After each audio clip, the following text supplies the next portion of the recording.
Welcome, everyone, to another episode of Cinematic Realms. This is going to be a special one today. Um, I'm actually sorry. I was about to launch into a whole thing. Hi, I'm Gwen. With me, as always, is my co-host Jared. How are you doing, Jared? I'm doing great. Happy to be here with you as always, talking about movies that we love. And this one we both love very dearly. So I think it will be a special conversation indeed. I know. I kind of feel like this is one. I only sort of realized this after the fact. Maybe we should have saved this as like one of the big event streams until either it's precise anniversary or later in the year. But the inspiration struck me when we were going through the list of things to discuss, and I was like, I want to talk about Gladiator sooner rather than later. And you know what? I'm fine with that. I think it's fine. Yeah. I will say that very often when we discuss old favorites on the channel, my rewatch is just as much to sort of refamiliarize myself with the film as much as it is an opportunity to go back and watch it again. In the case of this film, I was thinking about this as I was watching it today. I was like, there's not a single frame of this movie that I need to refamiliarize myself with because it is seared into my brain. But from the moment the opening Dreamworks logo hits and the musical score by Hans Zimmer and Lisa Gerrard comes in, I was like, it's just pure joy to be able to sit down and enjoy this movie for the probably 5 billionth time. It just fills my heart with joy, and somehow this is one of those movies that transports me back to that initial theatrical experience that I had. I still remember the exact like conditions of it. This was back when I was taking martial arts at a time. I was, probably about 16, and I caught a showing of this like that was running right up until the time that I had to get to class. And and I remember as the film was starting to wind down, I was like looking at my watch, like, am I gonna make it? Am I gonna make it? Which, I would have missed the class to take in the beauty of this film's ending. So it's just it's interesting, the memories that are crystal clear to you even now 25 years after the fact. And this is just one of those movies that has always, like, it resides in my top 5 of all time, and it's never ever gonna move. Like, there are certain films that are like that where I'm like, I'll no matter like how much I love other movies, there are certain set ones that I'm like, everything else will move around these. They solidify their place as like favorite experiences of all time. But yeah, no. So yeah, this was just pure unadulterated joy today that I got to experience revisiting this. It's we're celebrating as the title card on the stream suggests 25 years of this movie. And 25 years is a long damn time for as many people will attest. But this movie, my God, does it hold up? We will get into our like first theatrical experience or viewing experiences, and I'll know just because I'm 5 years younger. I did not get to see this movie in theaters. I would have been 11 years old at the time, and my parents were not going to take me to an R-rated movie. Did you ever get to go to one of the I guess what would you call it, revival showings? I did not.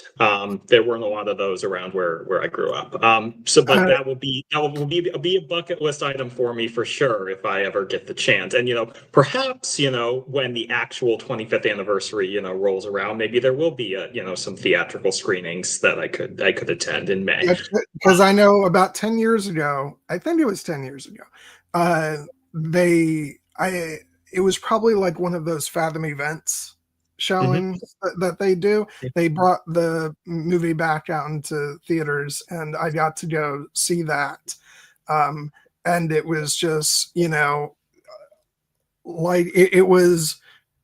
I just talked about when the opening credits come up. It's almost like I'm transported back into that theater in the year 2000. Sorry, that was an accidental Conan O'Brien reference. Um, uh, but but that especially when I got to go back and see it in theaters after it had been about 15 years, and like I got chills down my spine just sitting in a theater seat Mhm. and hearing those opening notes. So I really hope you get to experience that one day, because this is one of those movies that, like, I won't say like it. It's not a like sort of game changing experience of the movie, a la something like 2001 or Lawrence of Arabia, but there's still something about seeing this one in the cinema. There's an energy to it that maybe it's because it's the spectacle of, like, Mhm. just like in the film, you have the gladiator fights, that are in a big arena, and there's something about the sort of stadium seating of a movie theater, and sitting there witnessing the spectacle of the film. So yeah, I hope that's in your future. I hope so too, because I'm certainly envious of the people who got to see this in theaters. It is the best way, especially for a movie like this that was very much, and as people often say, but it's especially true for a movie like this. This was designed to be seen on the big screen. Yeah. Um, but I will. I'm okay with how I came to this movie because ultimately, the visuals are incredible, the sound is incredible. The reason I love this movie is the story. And that would have been true no matter how I saw it for the first time. And I think back to the fact that when we talked about Pan's Labyrinth, which honestly may be my favorite movie, it has an ironclad place in my top two or three. And I talked about the unconventional place where I first saw Pan's Labyrinth, which was in my college freshman year Spanish class, and the fact that that is not the place I would have be expecting to see one of my all-time favorite movies. And in the case of Gladiator, it actually was very evocative of another movie we had talked about very early on in our run as co-hosts, which was Braveheart. Because how I came to see this movie, and it will be an aghast to you, Gwen, in the terms of the viewing experience, but in terms of the story, I think that it's the movie obviously left its imprint on me. Um, so I saw this movie for the first time on VHS, where my father, he had, when we lived in Connecticut, he had a weightlifting setup in above the garage, and he had a TV out there, small TV. But he loves to watch movies while he works out, and I was working out at the time too, and I was out there with him, and we were doing sets and things like that, and we put on a movie. And the movie he put on was Gladiator, which again, I was probably 13 or 14 at the time, so I would not have been able to, hey Laura, been able to see that movie in theaters because it is rated R. But I, I had the same experience I had, or actually I saw this before Braveheart. Seeing, I kept not wanting to do my exercises because I was getting so drawn into watching the story of this movie. You talk about from seeing the opening bars of the Dreamworks logo and hearing the opening music, and then we get into the opening sequence, which is one of my favorite opening sequences to any movie with the Battle of Vindobona. And I was just enraptured. I think eventually got to the point where after we finished, like my dad was ready to go back inside. I'm like, can I stay out here and watch the rest of this movie? And so I did. And by the end, being swept in again, watching this on a relatively small screen on VHS, sitting outside above the garage in the winter. By the end of it, I was in tears. This is the first movie. This is the first. What would the term I'll say? The first adult movie, I will say, being rated R. So i.e. not like Disney animated movies. This is the first adult movie I remember that had that effect on me. And it really was, in many ways, the opening of a new world in cinema, because, obviously I was just starting around this time to, get into the larger world of movies, having, this is around the time the Lord of the Rings films, were in theaters, and obviously I was obsessed with those. But obviously those had, I had kind of a previous connection to those movies and to like things like Star Wars because, I had loved the franchise and I loved the books. I had no previous connection to the idea that I would love a movie set in, the gladiator times of the ancient Roman Empire. I was not, I didn't have like a sentimental attachment necessarily to that era. I had only just started following the Oscars at this time, and but I was not really that conscious when I sat down the fact that this movie had won Best Picture and Best Actor and been a big cultural sensation. I just happened to come across it in an unconventional way, and by the end, the story just had me floored. And that has never changed. Like this most recent viewing for this stream, it wasn't a theatrical viewing experience, but I got to watch it on my big, 60-inch, TV with like surround sound. And I'm like, and it was about as good of a home viewing experience as I could hope for. But it was the same thing. It's the story, and it is most specifically the ending that has just left an indelible mark on me. And when I think about like things that I love in movies and why I love them, a lot of it comes back to this movie, to Gladiator, and the fact, and it opening my mind to the possibility of what movies could do. So that is why I love it. Even though I've not gotten to see it on the big screen in all its glory, when that moment happens, I'm sure I will be in tears yet again at the end.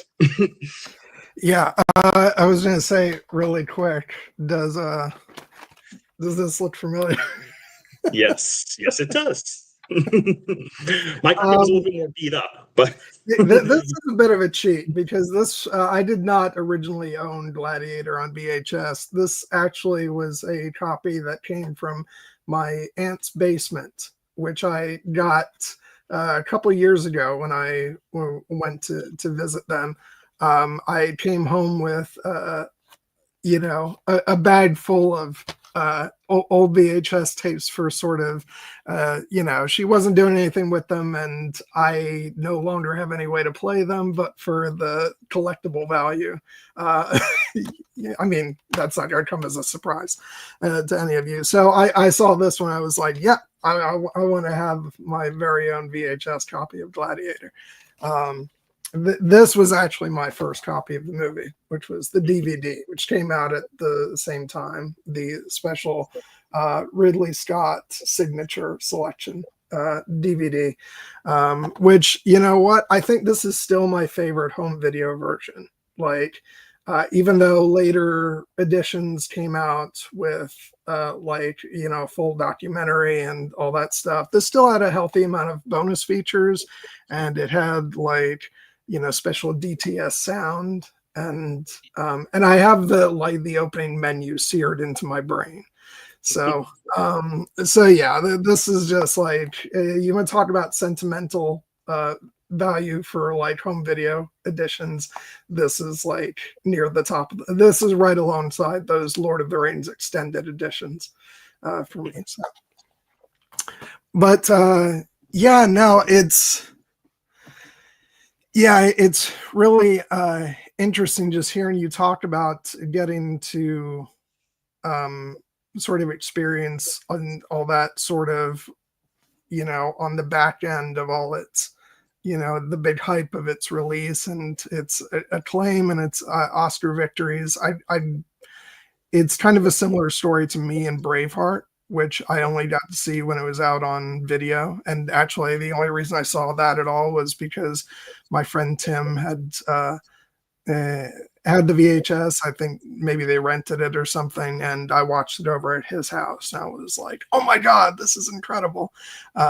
And interesting with Gladiator, it was not a movie that I was anticipating because back then I wasn't like paying attention to what films were in the production pipeline and stuff like that. So when movies came out, that was, when we were first exposed to them back then. And all I knew about the movie was it was called Gladiator and it was coming out in the summer.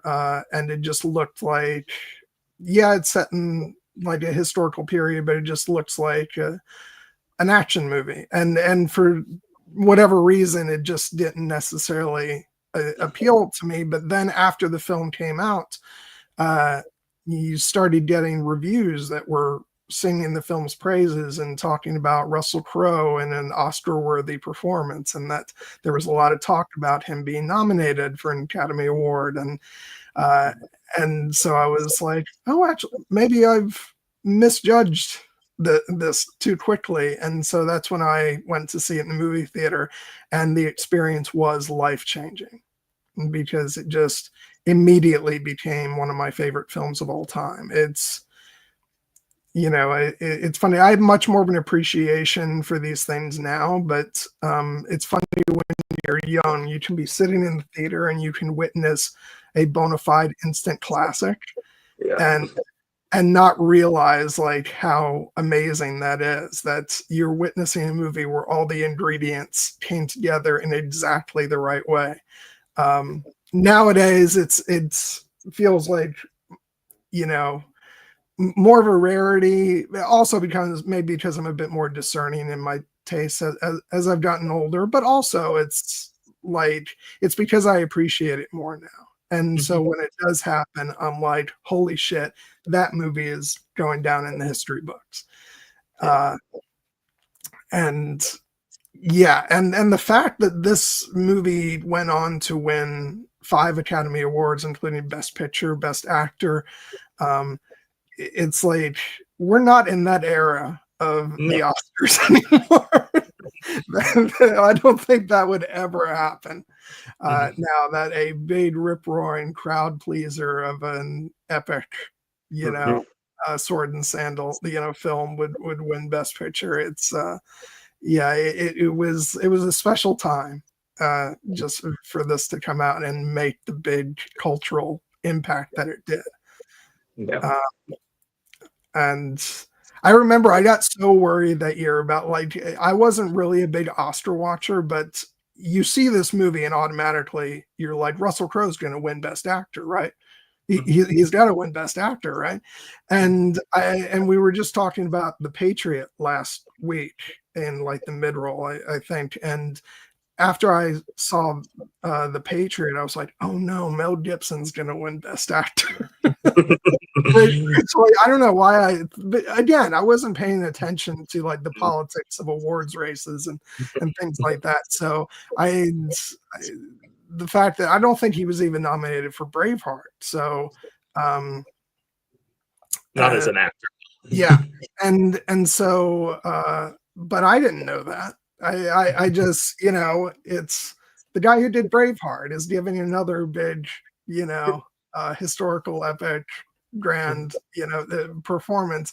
So I was like, oh no, Russell Crowe's not going to win. And that didn't end up being a thing. And then also for Best Picture, Almost Famous came out.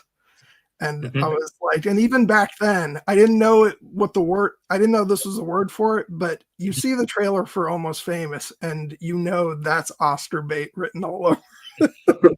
And I thought that was going to be like the huge, movie to win like Best Picture. And that didn't happen either. And it things unfolded so that Gladiator was the big winner that year. And that was like, that I think Gladiator winning set up expectations that were gutted the next year when Lord of the Rings didn't win Best Picture.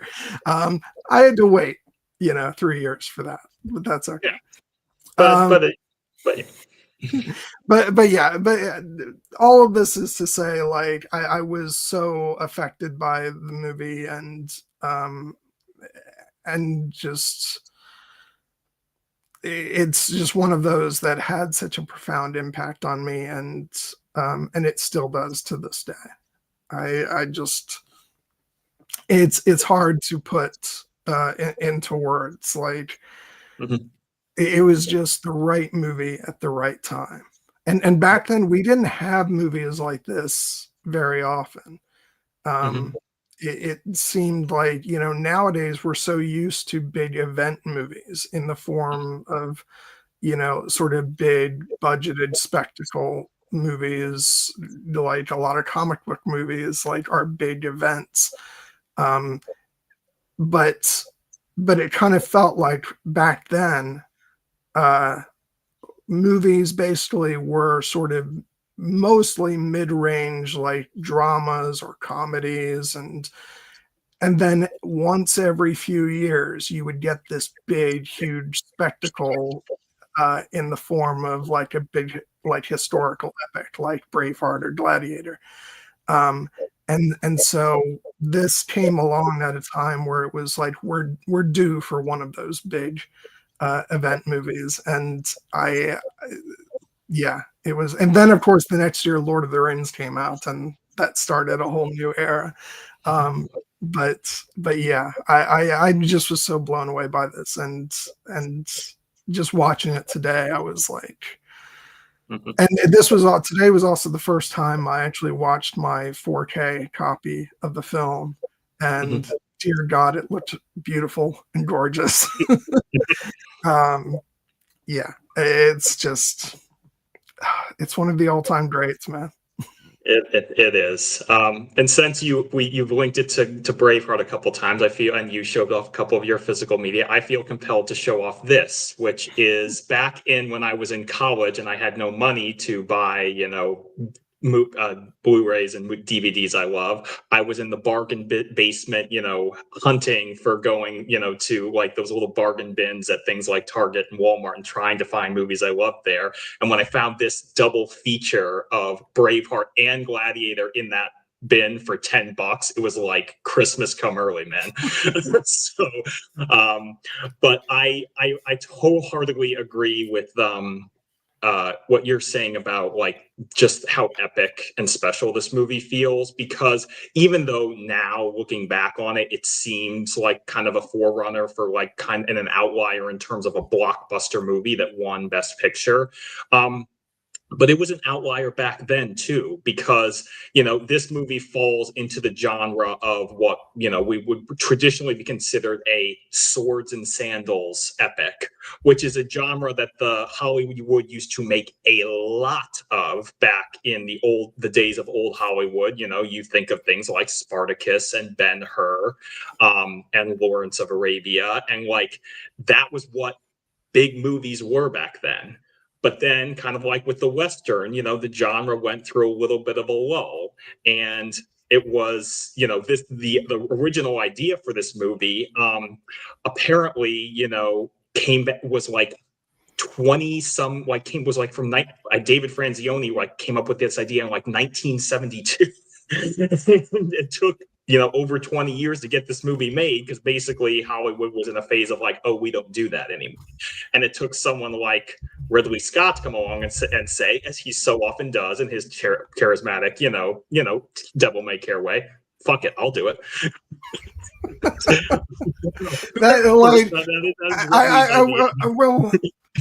I will say, I don't always like Ridley Scott's fuck it attitude doesn't always work out for the best necessarily, but I always admire it, because this is a man who does not give a shit which way the wind is blowing. If he wants to do something, he's gonna do it. Yeah, no, and the thing is, Ridley Scott is he's like, I'm going to use a sports analogy, so watch out, Gwen. He's he's a home run hitter, or somebody. He's a big slugger who he shows up to the plate, and every time he's going to try to put it 500 feet over the central field wall. And sometimes when you do that, you strike out. And Ridley has had his fair share of strikeouts, and sometimes you get, you pop it one up, and it, you get a base or two, but it doesn't really hit. Sometimes though, you pull a Babe Ruth, you point over the wall and saying it's going right there, and then you pull back and swing and you crush it, and it goes exactly where you want it to go. And that is this movie for me. This is one of Ridley Scott's like unequivocal triumphs, along with movies like Alien and Blade Runner for that legacy. And then this, and obviously there are other movies of his that we love dearly, like, Kingdom of Heaven and The Martian and things. But this, this is the movie that, won him Best Picture, even though unfortunately he did not win Best Director. This was one of those years where it split and Steven Soderbergh won for Traffic. I also love the fact that I don't remember where this comment was made, if it was on like a documentary or a commentary, but he's like, I don't know how you win Best Picture and not Best Director. So like, the fact that he's not shy about it, he will let his opinions be known. Again, Ridley gives no fucks, and that is, for better or worse, that is what makes him the filmmaker that he is.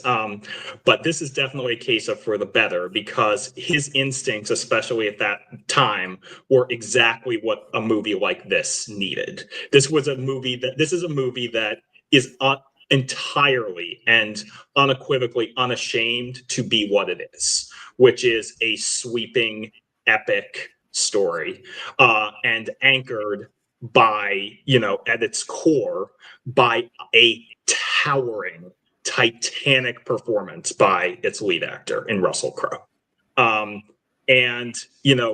This is a role that, even as Russell Crowe's career has gone through some ups and downs of its own, and there was a down that happened, very shortly thereafter this, which we may touch on. But this is like, there is a reason that 25 years later, when people think of, Russell Crowe and they think of, that this is often the first movie that comes to mind, and why certain scenes and moments, still remain indelible. The fact that, you will still go on social media if you dare, and you will still see people, even people who were not alive when this movie was released, posting GIFs of, "Are you not entertained?"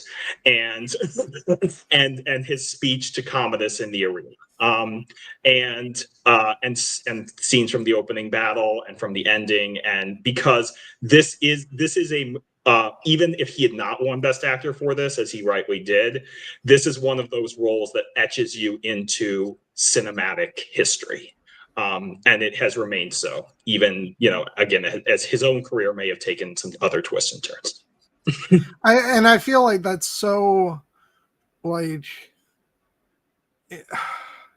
it's so underappreciated. Like, all this time we just take it for granted. Oh, Russell Crowe, Maximus, Gladiator. But even though you didn't see this in theaters, but you saw it shortly thereafter, just the gravity of watching this young actor, just with this, like, just inherent, like, strength and charisma and a bravado, and, come out swinging and, and utter the words the way that he does. Are you not entertained? It was like, oh my God, like for a performance to sort of just radiate like that off the screen, and for you to come out of it saying, like, the movie's classic, and to acknowledge that. But even more than that, his performance as Maximus just radiated, like, so beyond it. It takes what's a great movie and just amplifies that even further. He was immediately immortalized through this portrayal, and we'll touch on it a little later, but that's why I was always suspicious of any kind of idea for a sequel to Gladiator, because if you don't have Russell Crowe, what's the point? But we'll we'll leave that to a bit later. But yeah, it's just, and I was already such a big fan of Russell Crowe because I had seen him in some things before this. I think the first thing I saw him in was not exactly what you would categorize as a great or even good movie, but he did in like a sort of sci-fi action movie with Denzel Washington called Virtuosity that I remembered seeing. And I was looking back at like some screen captures of the Blu-ray the other day, and I can tell that he probably went over the top with that performance.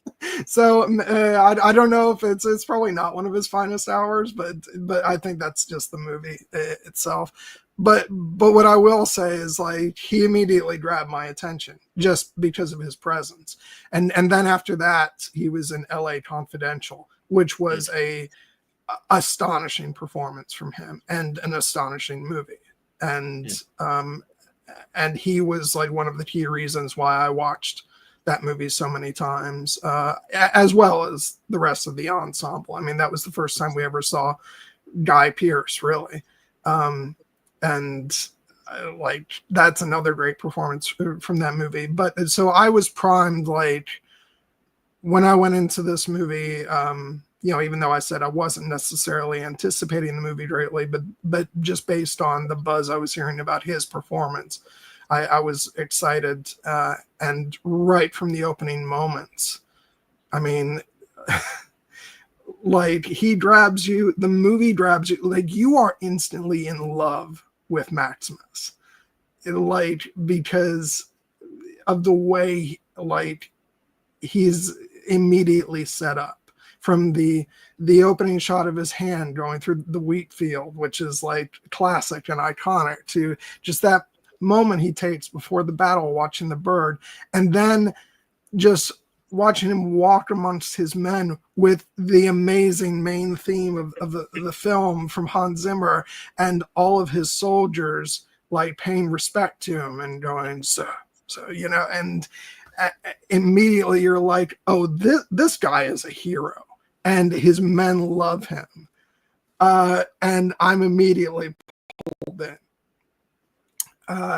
And they do that in the opening moments, and then they go on to make us feel for him in so many other ways, from like the way he's struck down by this horrible crime against him and his family, and just his sort of innate idealism about the idea of Rome, and what that can be, his love for Marcus Aurelius, and just it's so I want to congratulate Russell Crowe, but also like the writing behind the film, and Ridley Scott's direction, and like so much of this movie sort of relies on your connection to the character of Maximus, and it is such a triumph in that regard as well as in many other regards. It's just and it's funny because so many other movies like try to get you to like emotionally hook into the main character, and sometimes the magic just isn't there.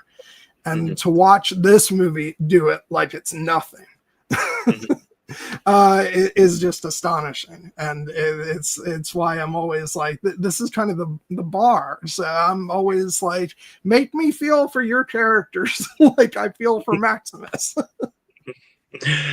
Yeah, no, I'm glad you touched on the writing, because I do, we've been praising Ridley Scott and Russell Crowe. I do want to call out the screenwriters, David Franzoni, who also has the story by credit because he was the one who originally came up with it. John Logan, who Mother Royne had mentioned earlier in the chat, had been called in as a script doctor, and who she said she actually had classes with at Northwestern, which is very cool. And William Nicholson, because this is a movie that I feel like a lot of times does not get credit for just how well written it is, because when there's a big epic movie like this, people have a tendency to rightly or wrongly, and I do think in this case rightly, credit the director, and then the actor and the performance. And sometimes the screenplay can get overlooked because people tend to think about the screenplay first for like quieter dialogue, more dialogue driven movies. But writing is not just like long eloquent speeches. Writing is obviously structure and character and character motivation and interaction, and all those complexities are that start on the page. And I've read earlier drafts of this script where you can see the seeds of what this movie would become, but it's not there until you reach the final draft, and then the magic really happens. But ultimately, it is the synthesis of all of it, because this movie, again, what I said, is not, or it might not be considered like Shakespeare and that stuff. It is some of the most iconic lines from the past quarter century of movie making. Are you not entertained? Of course, being one of them. But like, there was a time when basically I could quote this movie word for word, and they were just with things that I would just constantly have in my mind as refrained. Even something as simple as the simple mantra of strength and honor, or although I will say that is not always a sign of a well-written masterpiece, because there was a time in my youth when I could quote every single line from the Jean-Claude Van Damme movie Street Fighter. Well, yeah, I mean, I'm not saying it's because I could remember it.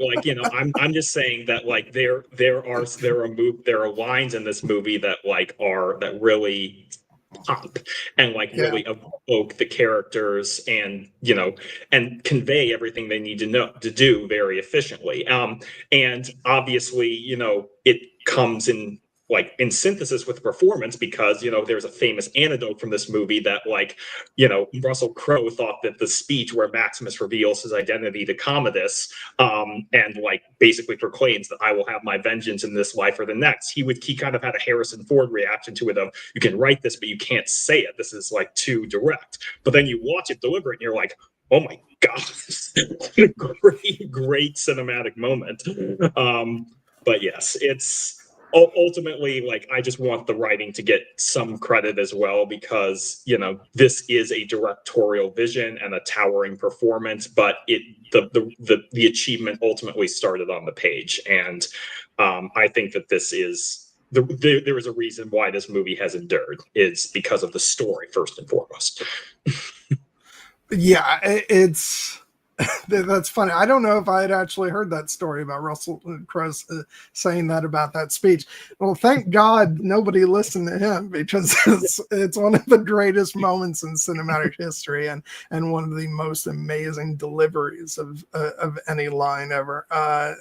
It's just such a it's such a holy shit moment.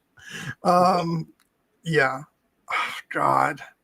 I probably watched that scene a billion times when I was younger, just over and over, because it was so amazing.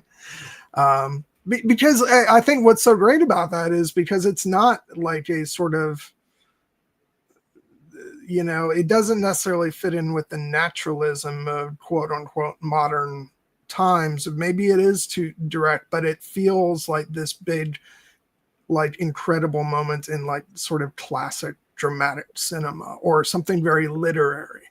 And I think that's why it works so well. And of course, the performance behind it. So I would say that falls into the category of somebody once said about, comparing that Harrison Ford line to somebody compared it to Bernard Hill in Return of the King, when he's giving the big speech to his men at Pelennor Fields. And I remember somebody said, see, Harrison, that's what happens when you do believe it. I think that's unfair to Harrison. He's amazing in the Star Wars movies, but back then there was always competition between, all the, not that there isn't still, but it's apparently you couldn't love Star Wars and Lord of the Rings. I find it quite easy. yeah. But it does, like, it kind of feels in a vein like that could veer into the ridiculous or unnatural. But if the person behind it delivers it with authenticity, and and a sense of like real passion and intent, like, it can be the most amazing thing ever uttered in a film, and it is. It's just it's still like, I mean, I talked about this movie ranking really high in my like list of films, but if we're just taking like cinema moments, and if I tried to like come up with a ranking of cinema moments, I honestly don't think anything beats that scene. It is like, it is legendary in the annals of like film history for me. And maybe some people say I sound like a Philistine saying that. It's like, you need to go deeper into your film studies. I'm like, screw you. I was the right age when this movie came out, so for me, like, that moment, like, I don't think anything beats it. It's just absolutely magical and astonishing and stirring. Yeah. So. I mean, clearly, you are a Philistine because you don't consider a 1947 Norwegian film that you have to delve into some special collection to find to be the pinnacle of cinema, and this is just Hollywood peplum. But it's obviously, like, we talked about this a couple weeks ago when we talked about Interstellar. The point of movies is to make you feel something. This is not an intellectual exercise, and like, for us, the reaction that we had to this movie. If I can digress for a second, it's always been one of my like biggest pet peeves that when people try to prove their like cinephile metal by like going, like, if they have to make a choice between something highly emotional or something that was like edited perfectly, or is written with the precise amount of blah blah blah blah blah, I'm like, no, what made you feel? That for me trumps everything else. And so I've always said the number one thing for me is what engages me emotionally. Even though people think that I'm, so much about, the sort of technical craft side of things first. And certainly I am very much about all that. And all those things are very, very important to me. But it's always secondary to being engaged emotionally. And so, and that is the triumph of this movie. It's a technical marvel on so many levels.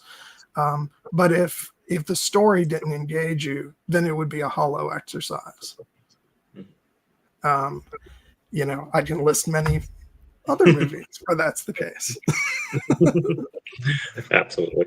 And I had mentioned earlier that like this movie isn't exactly like Shakespearean, but that moment where Maximus is delivering his speech to Commodus, that is Shakespearean. That is theatrical. Yes. That is the character, the character revealing his identity to his adversary and proclaiming his statement of intention. And like, if this had been designed for the stage instead of the screen, that would have been just as much of a show-stopping moment, even without the incredible visuals of the Colosseum, building around it, because it is ultimately at the heart of the character.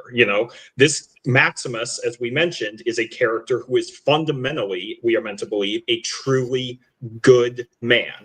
He is beloved by his men. He is beloved by his family. He is beloved by both, the Emperor Marcus Aurelius and his daughter Lucilla.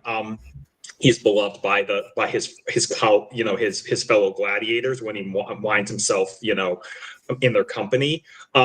But at his core, he is driven for much of this movie by vengeance.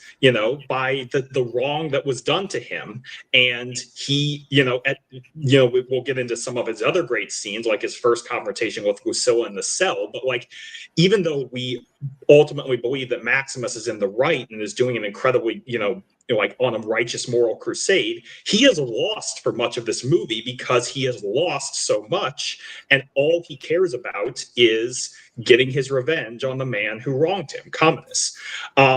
But the triumph of the movie is, by the end, he does get his revenge, but he remembers in many ways what he was doing this all for in the first place, which is the idea of, the dream that was Rome.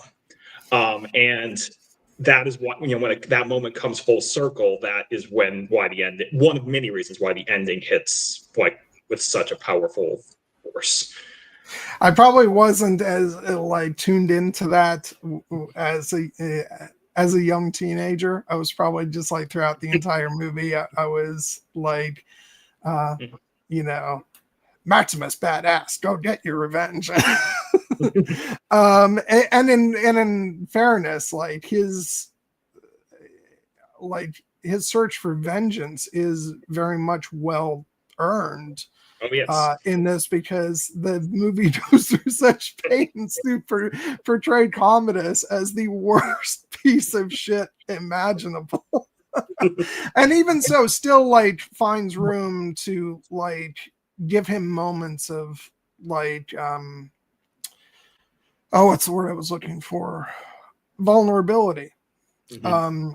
So that we see, as monstrous as he is, there are also parts of him that are sort of, if not understandable, at least pitiful, perhaps. Like we see kind of part of what's made him, who he is, and part of that is a feeling of a lack of love from his father, which, and as great as Richard Harris is in the performance and as great moments as he has in his short time in the film, one of his great faults is that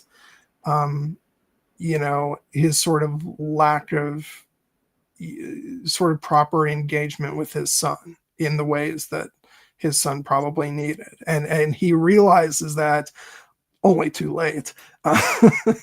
And not to say it's all his fault. Commodus, is a really screwed up kid, probably for more reasons than one, but it does help to humanize Commodus in a way that only makes him more sort of deliciously villainous.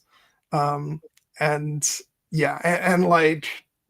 that's not even getting into what a towering performance Joaquin Phoenix gives in this. Yeah, there's the name, because we've talked earlier about how Maximus is in many ways a great cinematic hero, and how Russell Crowe brings that to life. But as the old adage goes, every great hero needs a great villain, and oh my God, does this movie have one? Not only again as the character is written on the page, but as Joaquin Phoenix, who again, this was the first thing I ever saw him in, and it was one of those, oh my God, who is that actor? Who has obviously gone on to do many great things since. And he also feels very classic in his villainy with some more modern aspects. And he is a tremendously, complex character, even though ultimately he is monstrous. But, as again, the best villains think they are the heroes of their own stories. And, Commodus is very much a character who you get the sense like, there you can see what made him this way. That speech that he gives in this very scene, when he learns that he will not be named his father's heir, and his first reaction is not to scream and rage at his father or demand to know why.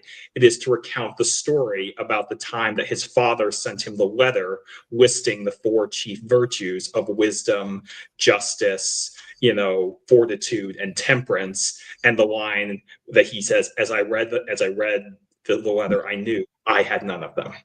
but I have other virtues, Father. And he goes on to list things like ambition and, you know, courage, perhaps not on the battlefield, but there are many forms of courage. But it all comes down to the idea of, as he says, but none of my virtues were on your list. Even then, it is if you didn't want me for your son. And it's like, I really feel like this scene is like, it does, like, I think, I mean, I don't know. I haven't had many conversations with other people about the scene, so maybe I'm wrong. But I feel like it probably goes maybe a bit underappreciated in terms of like how much this scene really humanizes Commodus before it takes the turn that it does. Yeah. Just because I feel like so badly for him in this moment, and I especially like the line, you know, courage, perhaps not on the battlefield, but there are many forms of courage, which I feel like, you know, especially as like sort of men were taught that, oh, we should be super strong and, you know, manly. And I gotta tell you right now, I'd be shit on a battlefield. And so like I definitely feel him there, and like, and just the fact that he breaks down in tears, like all this man wants is the love of his father. It's all he's ever wanted. And then of course it takes the turn that it does, where he takes the opportunity to, you know, to murder his father, and it's like, oh, okay. Well, I felt for you for a minute. And yeah, it's but it's such a heartbreakingly beautiful scene. And again, like we will be mentioning Hans Zimmer like a thousand million times, as well as I don't ever want to forget Lisa Gerard, because she is co-credited as composer on this film, and I want to make sure that that's always recognized. But Hans composed this scene, and it's so classical in its composition. You know, I know a lot gets said about Hans, that, you know, he has like a sort of, you know, in a lot of his scores lean into sort of rock aesthetics and like sort of more synthesized orchestration and, you know, things of that. But like this scene with Commodus and his father is just like straight out of like an old school, you know, 50s, you know, Roman epic, you know, like it's so beautifully scored, to where you're feeling the tragedy of the scene, and it's just breathtaking. It is, yeah, to my mind, one of the best scenes in the movie, in a movie filled with amazing scenes. And again, we dive into the psychology of Commodus here to again set up the fact that obviously he is this movie's villain, and ultimately he is defined by his actions, and his actions are in many respects monstrous. And that is why it feels so cathartic in the end when Maximus is able to finally, you know, overcome and defeat him. But, you know, this is kind of what separates the good villains from the truly great ones, is when, even as you see that they are, you know, doing these inexcusable acts, you understand why they are doing them, and that their motivation is not just simply, well, I want power. Obviously, Commodus does very much want power, and he has, you know, scheming, you know, plans to abolish the Roman Senate and become an absolute dictator. But it always comes back to the very broken psychology of this, you know, man who is in many respects still a little boy seeking love from his father, and in a more twisted way, you know, from his sister. You know, this may open up a larger conversation, but Cassie points it, you know, boy, down in the chat, that she kind of wished they didn't add in the, you know, whole incestuous aspect, because it kind of felt like overkill. And I get that, but I actually think that it is very in keeping with the character as drawn, not just to make him like additionally creepy, but because it gives him the sense of like he clearly didn't get the love that he wanted from his father. But, you know, he grew up with his sister, and his sister probably did show him love and kindness, and it seems like their mother is not around. So, like, that is probably what he latched onto as, like, his, like, life raft in this very terrible, you know, situation he found himself in. And over time, it, may have started as innocent, but it became something far darker and more twisted. And that makes him more fascinating and complex to me, not just like another thing for us to go, ew, villain having like feelings for his sister, bad guy. Even though obviously those scenes are meant to disturb you, but I think that they help make Commodus a much more, interesting character. Yeah, I'm trying to remember what my reaction to it was because nowadays we're so used to incest in our storytelling. Kind of made incest go mainstream. I think I do remember having an reaction. Yeah, it's but it's Connie Nielsen. I couldn't blame him.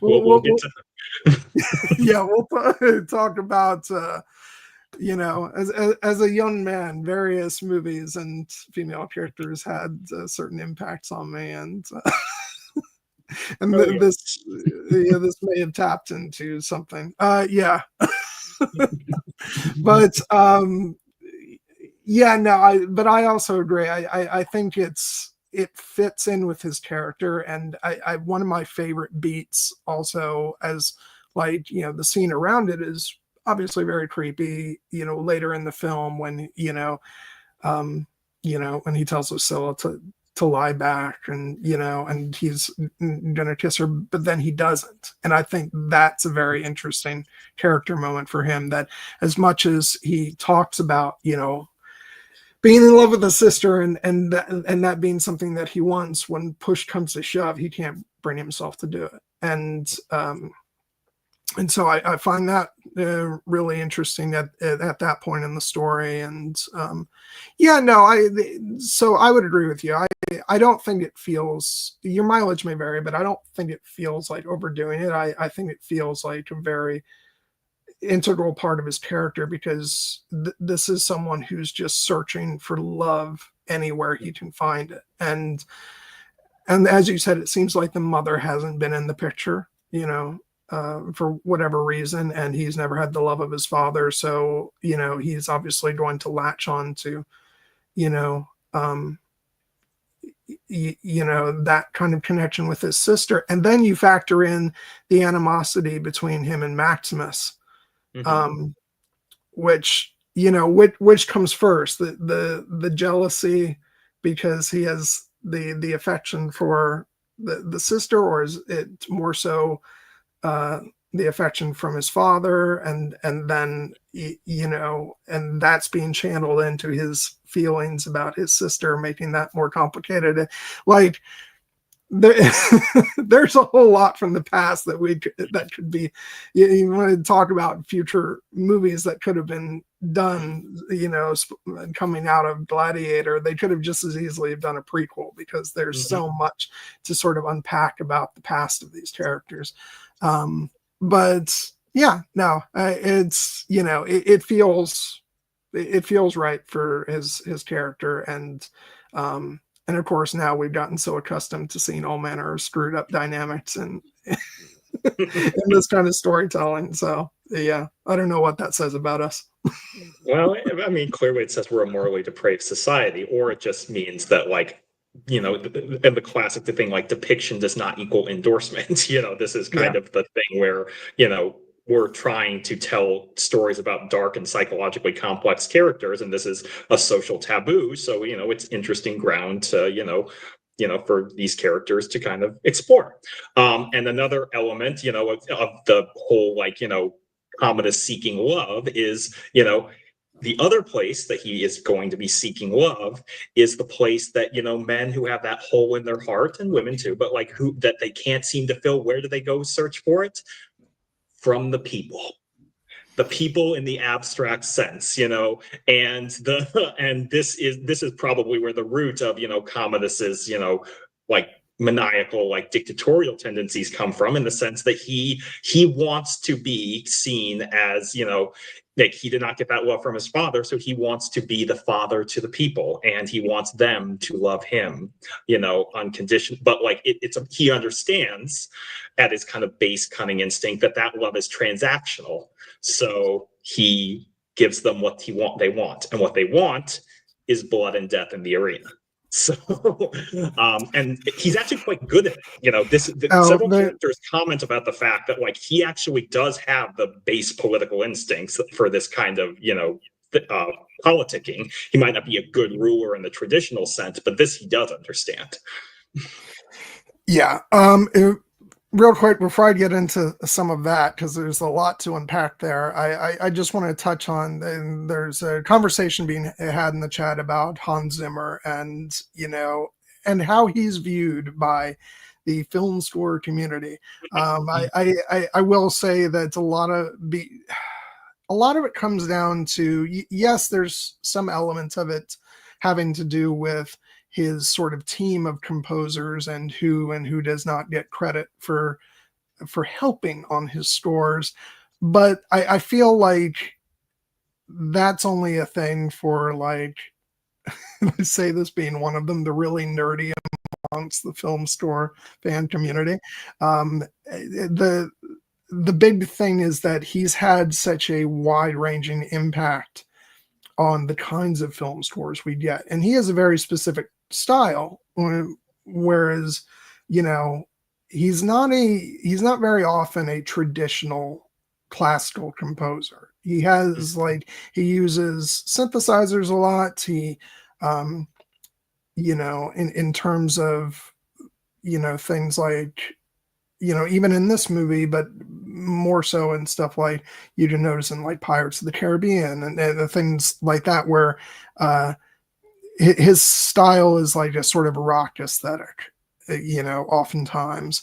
And over the past, I want to say like 20 years or so, he's gotten very experimental in his scores, notably through his work with Christopher Nolan. Mm-hmm. And the problem has come in where filmmakers have started using his music a lot of times as like temp tracks for when they're assembling their film before they actually hire a composer.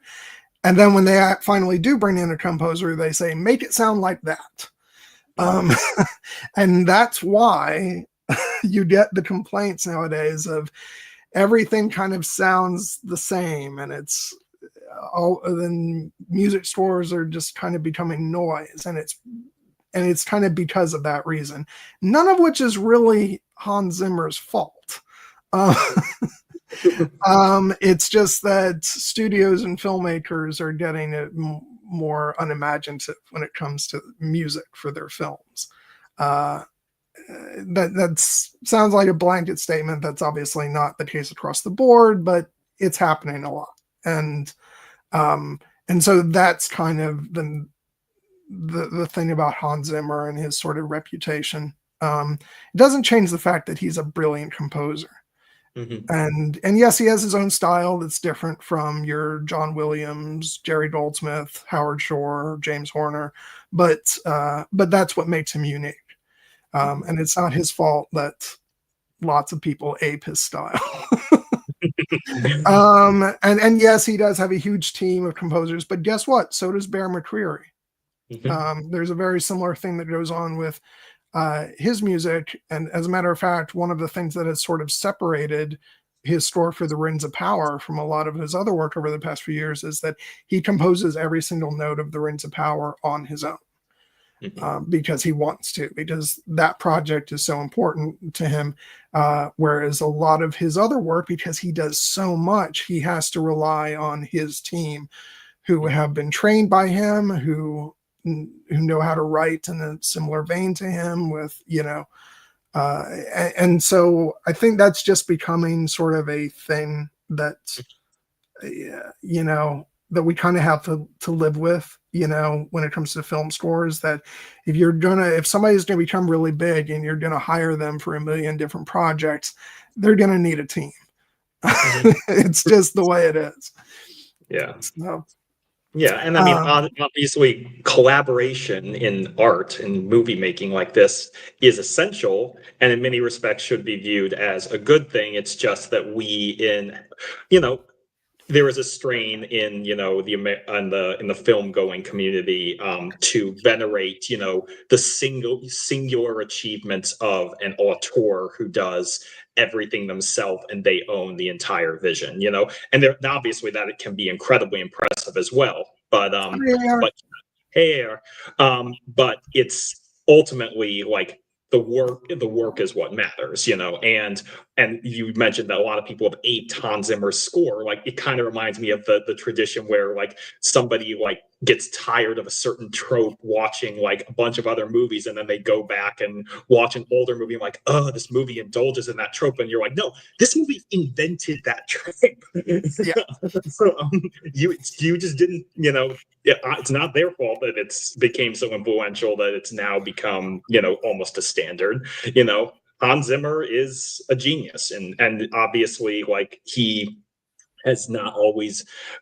People can have their own personal feelings about what he is as what he does, but like I personally think that a score like this, which again hard to rank, but when I think about Hans Zimmer scores, this is one of the first like two that I think of, maybe, in addition to maybe like something like let's just be frank about the success of this score. Yeah. It's the #1 selling soundtrack of all time. Mm-hmm. So I mean that says it. Like it's when and it was a big, huge, phenomenal success in the mainstream beyond just like soundtrack collectors. And that's how like well received the score for this movie was, and what a big deal it was. And so like you can have whatever quibbles with Hans Zimmer you want, but not over this score. This is one of the most astonishing, breathtaking film scores of any film ever made. Yeah, and it's and I've talked about this before. I'm just irritated that there hasn't been like a deluxe expanded soundtrack for this movie yet. I'm still listening to my original album from 2000. Mm-hmm. And so like I really hope this is the year they do it. It's the 25th anniversary. Come on. I hope so too. But just, and obviously we can continue to talk about the score, but what I will just note is that while people tend to associate Hans Zimmer with big bombastic, thrilling score to accompany the big epic action moments, and there are plenty of them in this movie. When I think about the score, the notes that I think of are the very simple melodic notes of the main theme that are incredibly understated and incredibly beautiful, and are what help bring the tears to my eyes when I watch this movie. Anytime that it's played, but especially at the end. And the refrain I'm talking about, it's constant. Yeah. Oh God. It's so good. Yeah. So God, we just been all over the map with our discussion. Like this has had no rhyme or reason today. I feel like this is the kind of movie where, again, this is a 25th anniversary stream. This movie has been out for a long time. This is not a newer release where we feel the need to kind of recount the plot beat by beat, and we will, celebrate the individual story beats. But this is just more of an overall celebration of what this movie made us feel, and so it's easy. It's better to follow our heart in that respect. Yeah. So I do. Let's sort of, we don't have to necessarily like go back to the beginning and just move completely through the movie, but I feel like that opening battle scene is such a big part of the entrance into this movie. Let's just talk about that for a second, because what's interesting is I had a very different perspective on watching this than maybe I have in the past, and especially when I was younger. I remember when I watched this movie when I was younger, I kind of even bought what Rome was selling me for the opening battle. I was like, oh, it's Maximus and the Romans against the barbarians. But now watching this as an adult with, other things I've learned through my own experiences, I'm like, oh no, like they're there as a conquering force, and these people are standing up to the might of the empire, which really does sort of set up so much in the movie with Marcus Aurelius questioning his legacy, and you even see his reaction to this battle where he's simultaneously happy that relieved that they won, but also with a lot of like sort of almost grief on his face, and like misgivings of sort of what his reign as emperor has been all about. And so yeah, it's a big, like, gun-ho spectacle, thrilling action sequence, but there is also this melancholy about it. And I found that very affecting when watching it today. That did feel like a different experience to maybe what I've had in the past watching it. And on a technical level, like, there's so much that's just amazing in this sequence. I love that Ridley Scott has said, like, he got criticisms for there's a whole bunch of historically inaccurate stuff in this battle with the sort of weaponry and tactics that they're using, and this is where he had his fuck it attitude. It's like the rule of cool applies. Which is what I think what he exactly says is, "Were you there? No, then shut up." Yeah, no, I mean, let's just get it out the way. Like, obviously, there are people who who want to watch their movies to be, more historically accurate, that can tear this movie to ribbons on its historically accurate grounds. And I'm like, if that's the way you want to watch it, fine. That's not what this movie is trying to do. It's not trying to be a documentary.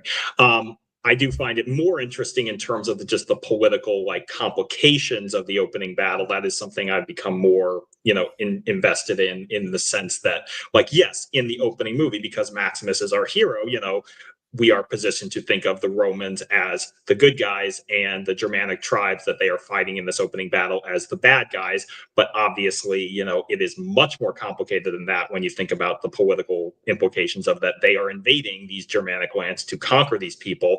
And there's a very important line from that opening sequence where we see the character of Quintus kind of looking out at these shouting defiant Germanic tribes, and he just kind of says in an exasperated way, people should know when they're conquered.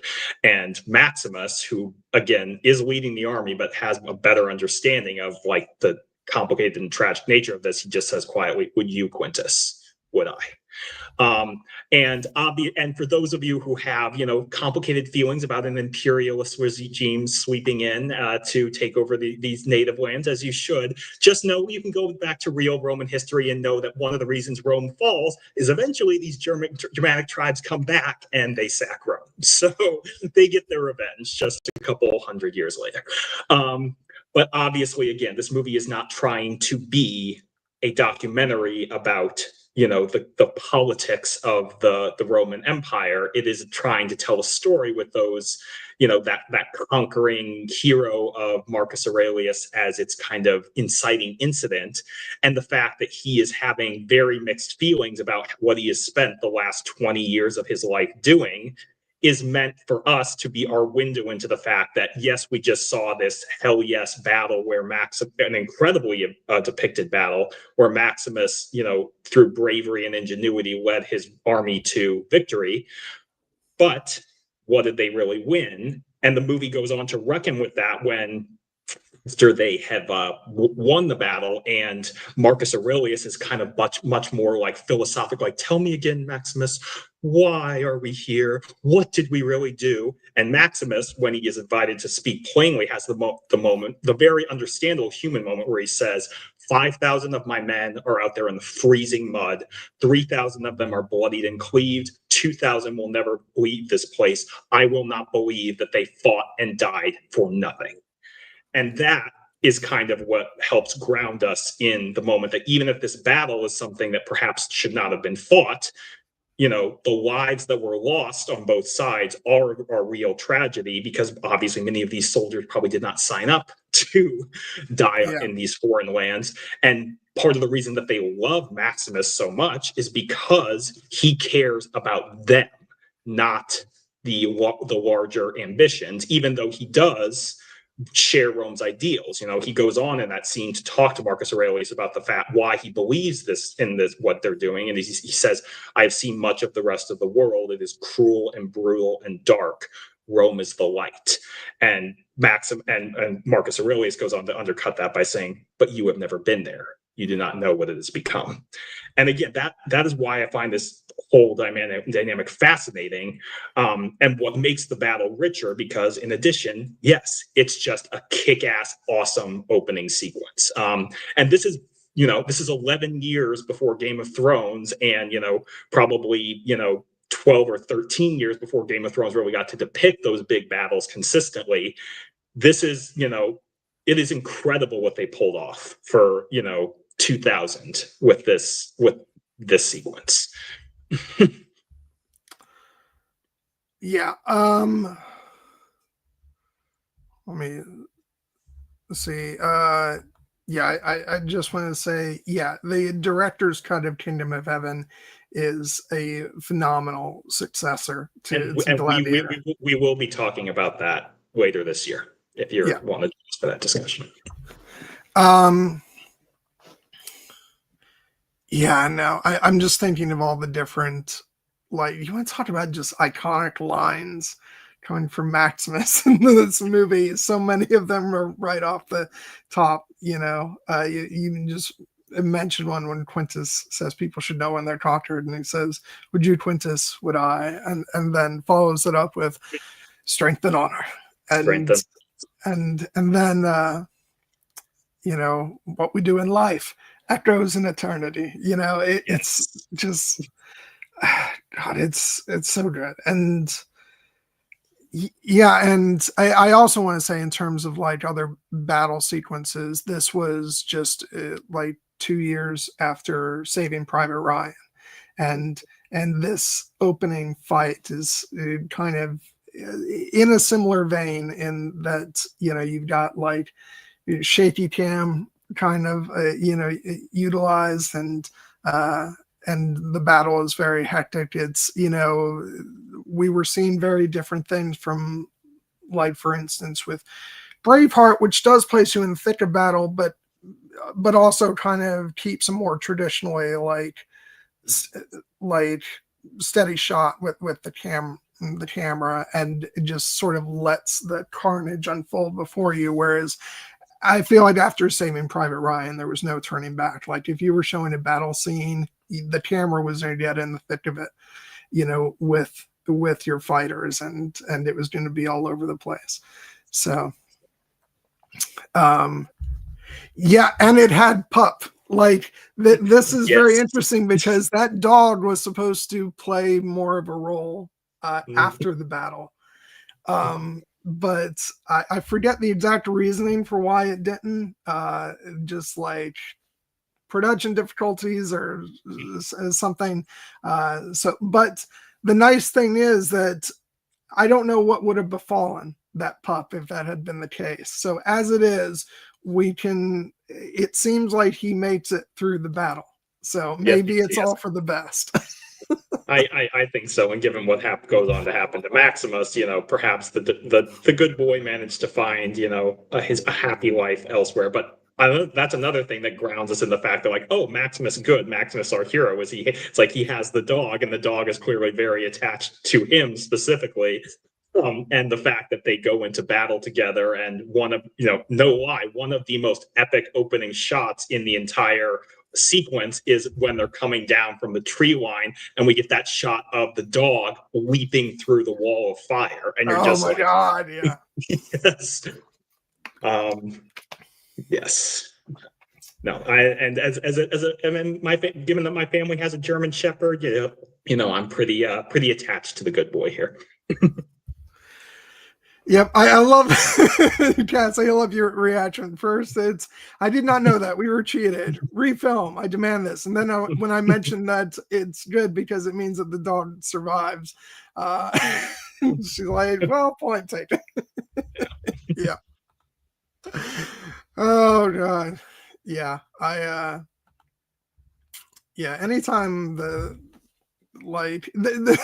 is the thing. Like, cute pets are always in danger in in movies. Like, I even saw that there was some stuff with the new Superman movie where people are like, "Oh no, something's going to happen to Crypto."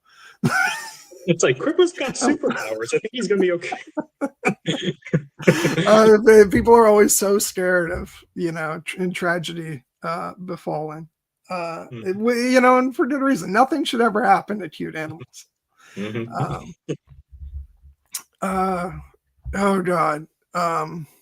But yeah, so it's a magnificent opening sequence, and again, like, just gonna keep name dropping him all the freaking time. Hans Zimmer, like, his music is off the charts and incredible. There's actually a piece of music here when the battle is getting started that is used in the theatrical trailer in much better fashion than it is used in the film.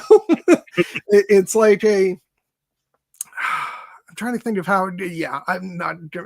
Watch the main trailer and you'll hear the piece, but it's kind of buried in the background a little bit in the actual movie, but in the trailer it's like given the space to be grand and epic, and so it's really interesting that sometimes you just want to smack the sound editors and you're like, no, we don't want to hear the groaning of the machinery, we want to hear the music.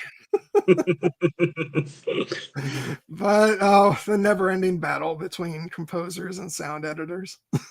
Yeah. And sound mixers who have to sound mixers. Yeah. Yeah. But yeah, no, it's I don't know. Are there any specific like beats of the battle that you wanted to talk about? Because there is so much else in the movie that I do want to get to. But it's an incredible opening sequence. I mean, we talked before about the opening of the movie with Maximus walking amongst his troops, which I just think is just genius the way that's pulled off, and yeah, it's just, you mentioned that charging shot when they're riding down the hill, and it's just him screaming out "Bravo, Victor!" and all that stuff. It's just, oh my god, it's epicness personified. That's why I'm saying, like, the implications of the actual battle are like, we should think about them, and they're not great, and they lead into the story for the rest of the movie. But in the heat of the battle, it is really just, oh my god, this is so badass. Yeah, no, I mean, I love that we've already touched on a lot of my favorite ones, but I do love the charge probably above most of all, and again, sympathies to the Germanic tribes aside, but like when they realize, that the Romans are coming from behind, and just how terrifying that is an incredibly effective moment. Shout out to the Germanic chief leader, who we get a few shots of. That dude gives as good as he gets. He's swinging that axe around, taking out Roman soldiers until it finally takes, I think, 6 Roman soldiers stabbing him to bring him down. That guy is an absolute badass, and he did his people proud. They may have lost, but oh my god, he kicked ass. Yes, he did. And then, as you know, that like one of the things that I like about the battle, among many things, and it is, it's a terrifying moment where the Romans are launching these flaming catapults, and Maximus and his men are in danger, but it's an acceptable risk that Maximus has placed on them.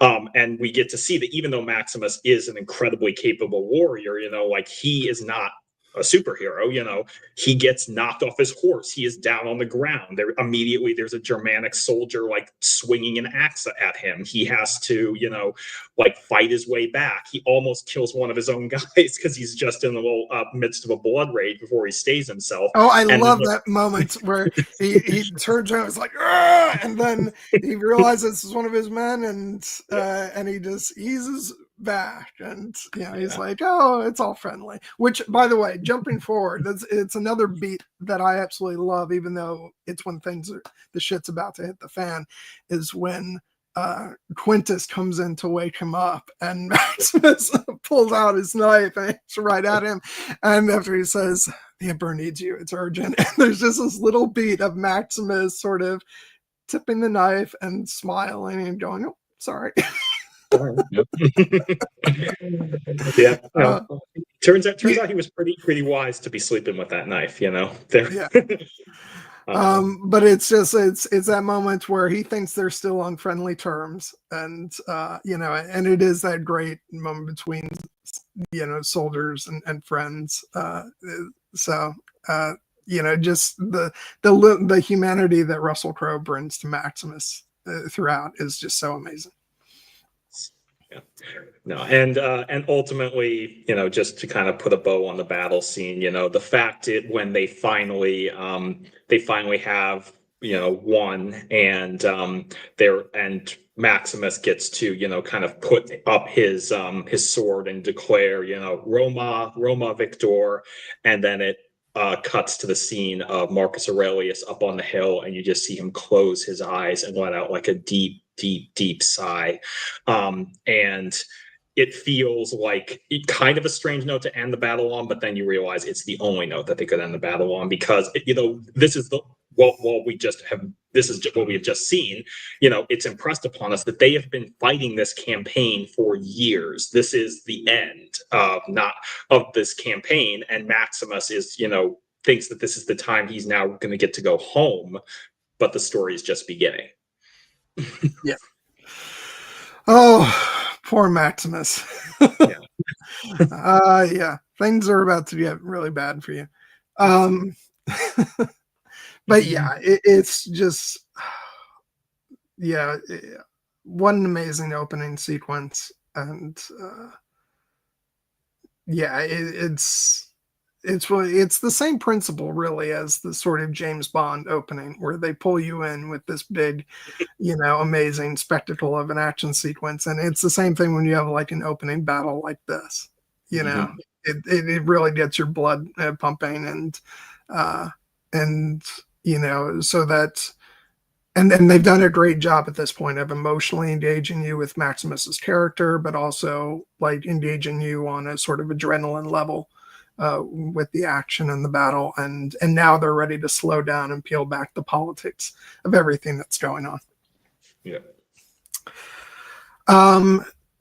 And then this is actually the point where the battle cuts away, and again, we don't have to necessarily go through every bit of the movie, but this is where we're first introduced to Commodus and Lucilla. Mm-hmm. And again, just going to sing the praises of both Joaquin Phoenix and Connie Nielsen. This was the first time I'd seen either of them in anything, and just immediately they both are. And I love what Connie Nielsen does early on in the film, because so much of the rest of the movie is her being very sad and stressed. But early on in the film, she really gets to play up her sort of mischievous side, her flirtatious side, especially with Maximus, and she gets to smile and be having fun with the other actors, and it really kind of sets you up for inverting your expectations as the movie goes on, because what it actually does is it makes you a little bit suspicious about her in a way, so that you don't necessarily know where her loyalties lie later in the film. But then as we learn more and more about her as the story goes on, then we get a much more delicate performance from her as the film nears its end. Yeah, no, I mean, this is an apt time, because we did sing the praises of Joaquin Phoenix earlier, and we will continue to do so because he's phenomenal in this movie. Connie Nielsen is just outstanding in this role. Like you, when this was the first time I had ever seen her in anything, and it was another kind of striking, oh my God, who is that moment? Not just because she's incredibly beautiful, but also because of the way that she has a commanding screen presence and manages to kind of play with our expectations and our emotions in the early scene before the true heart of the character is revealed later. Because, ultimately, Lucilla is, even though she spends a lot of the movie in incredible danger, because she's worried about what will happen to her son, Lucius, and her, and fear of her brother, she's meant to be incredibly strong and capable and politically astute. And we get to see that in the early scenes, the fact that she does kind of have an understanding about how to play the politics of the court in such a way that, in a what's meant to be sweet, but ultimately kind of a gender dynamic of the time, when Marcus Aurelius walks in on her and he says, "If only you'd been born a man, what a Caesar you would have made." Which is one of my greatest movie pauses, because it gave the audience long enough to laugh at the line, "If only you had been born a man." Which feels like a reaction to her spying on Maximus.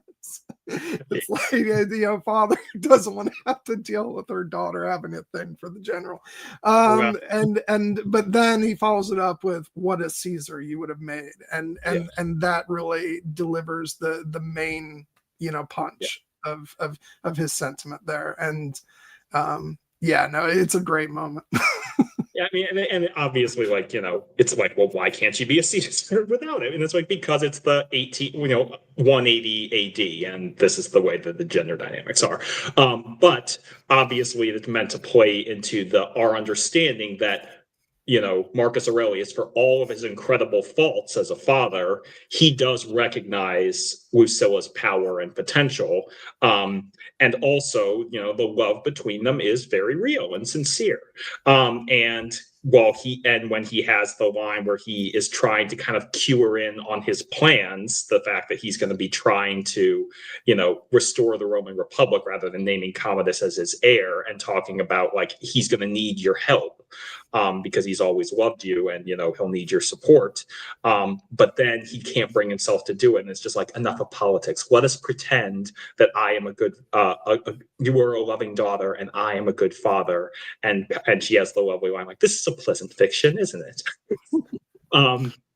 But also the scene later with Maximus, as you mentioned, when after Maximus has received the news that Marcus Aurelius wants him to become regent of Rome and, take power long enough to restore Rome, power to the Senate and make Rome a republic again, that we get, Lucilla emerging from the shadows in this, to kind of, confront him. And obviously at the moment, she's much more interested in their interpersonal dynamics and their history, but it's very effective because the way the scene is played, it makes it feel like Maximus has just been given this great, political, responsibility, and here comes Lucilla to kind of try and sniff it out, and it makes you wonder, well, is she much more power hungry? Is she actually much more in league with her brother in this way? Well, and see, maybe it was because at the time I was still just a horny teenager, but my vibe on this whole scene was just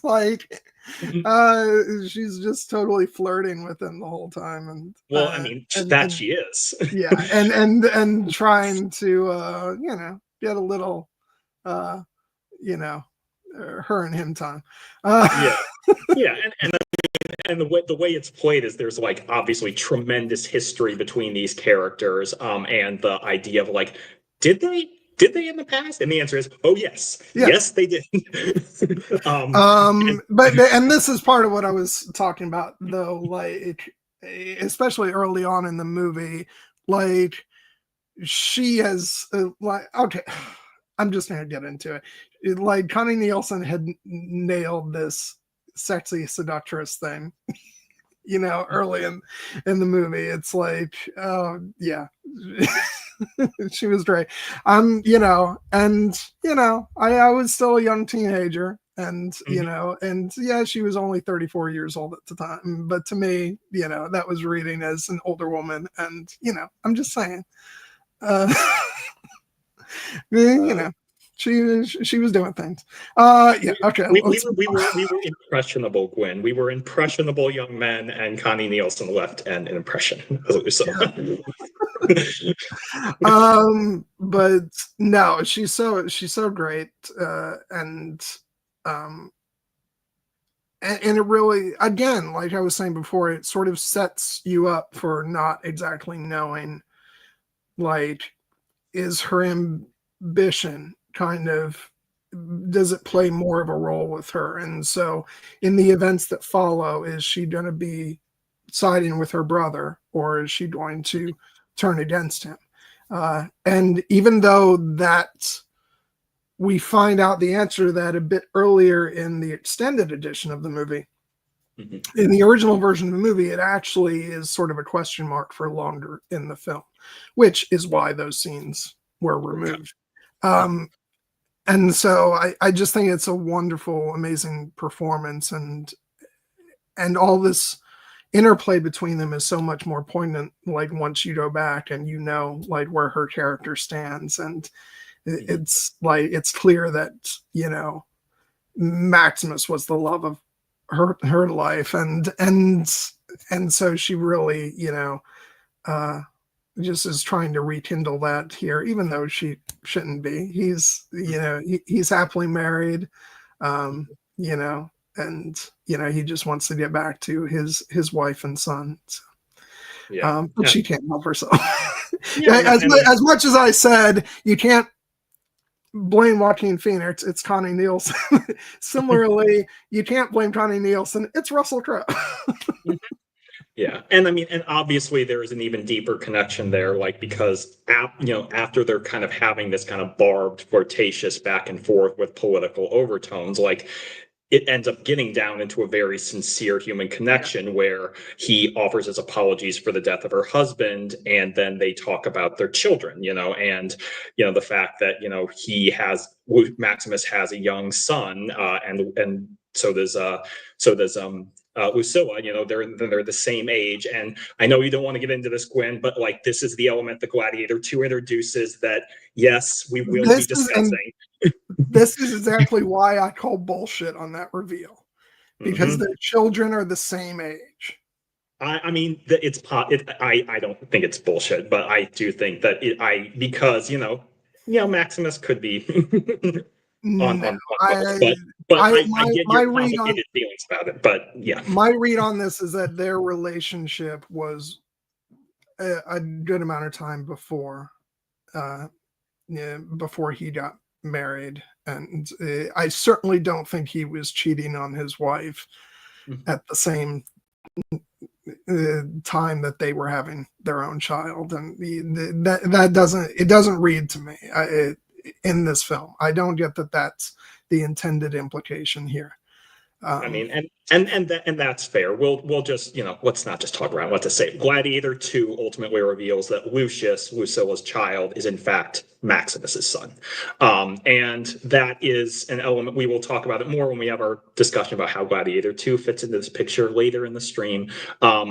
And I had mentioned, I think last week, that it was the element where I was like, this is an element that, as much as we can try to hold Gladiator and Gladiator 2 separate, like, this is an element that might feed back into it for me. And I was thinking about it during this scene. But I will note that, as you said, I do not know if that was the original intention at the time. And the scene obviously very much works well without that knowledge, because it's meant to be a moment of bonding over their shared love for their children, and the fact that perhaps Lucius is in fact Maximus's son as well. Maximus doesn't know that, and it's never followed up on within the context of this film, which stood alone for 25 years or 24 years technically. So this is why I have trouble swallowing that, and why, like, you know, among many other reasons, I hold the two films as separate entities, because and we'll get into the ending of the movie and why I feel like Gladiator 2 was a complete betrayal of the ending of this film. But yeah, so it doesn't work for me, and I think that Lucius is the son of Lucilla's husband. And again, we'll have that discussion later. What I will just say about this scene right now is that this scene obviously works in the context of this movie in a very what is meant to be an empathetic moment between the two characters that reveals that yes, they do still have a connection. And Lucilla is still very much in love with Maximus, and even though Maximus obviously is very much in love with his wife, he does still have affection for Lucilla, even if he pretends not to. Yeah. And so much to the point where I think he does the the intelligent thing, which is he walks away from her instead of lingering for longer. Yeah. And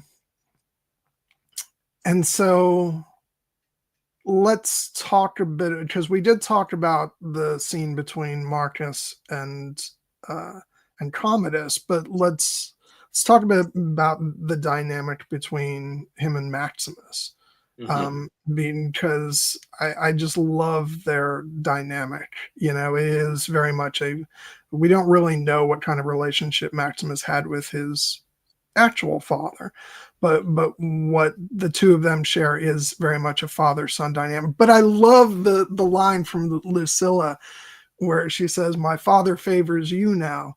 'Twas not always so," which implies that probably when they had something going on, Marcus probably did not like Maximus at that point. And it's probably only after that ended that he warmed to him. Which I love that type of thing, because it's implied history without doing a whole bunch of exposition, and so that actually, to me, even makes their dynamic all the more interesting, because it's a relationship that's clearly grown over time. And Maximus has earned Marcus's respect, as a loyal soldier of Rome, as they've established this relationship like a father to a son, and he trusts him implicitly, so much to the point that he's willing to, that he has that much faith in him to place this kind of a burden and responsibility on him, and it's something that he does not trust anybody else with. Like, there's not a single senator that he would trust this to, even though, as we learn later in the film, that there are senators who can be trusted, but that's only kind of, something that we learn as things unfold, because there are many senators who clearly cannot be trusted, as you would expect in politics. And so Marcus instead places his faith in someone who's come to be like a son to him. And yeah, I love that scene between the two of them when he calls Maximus in, and he's very honest about his own legacy, and then they have, that conversation where he says, Maximus, let us speak very gently now as men. Well, Maximus talk, and then he asks him about his family, and and that's so great. That's such an emotional beat where Maximus is talking about his family and the way the ponies tease his son. Which is good. And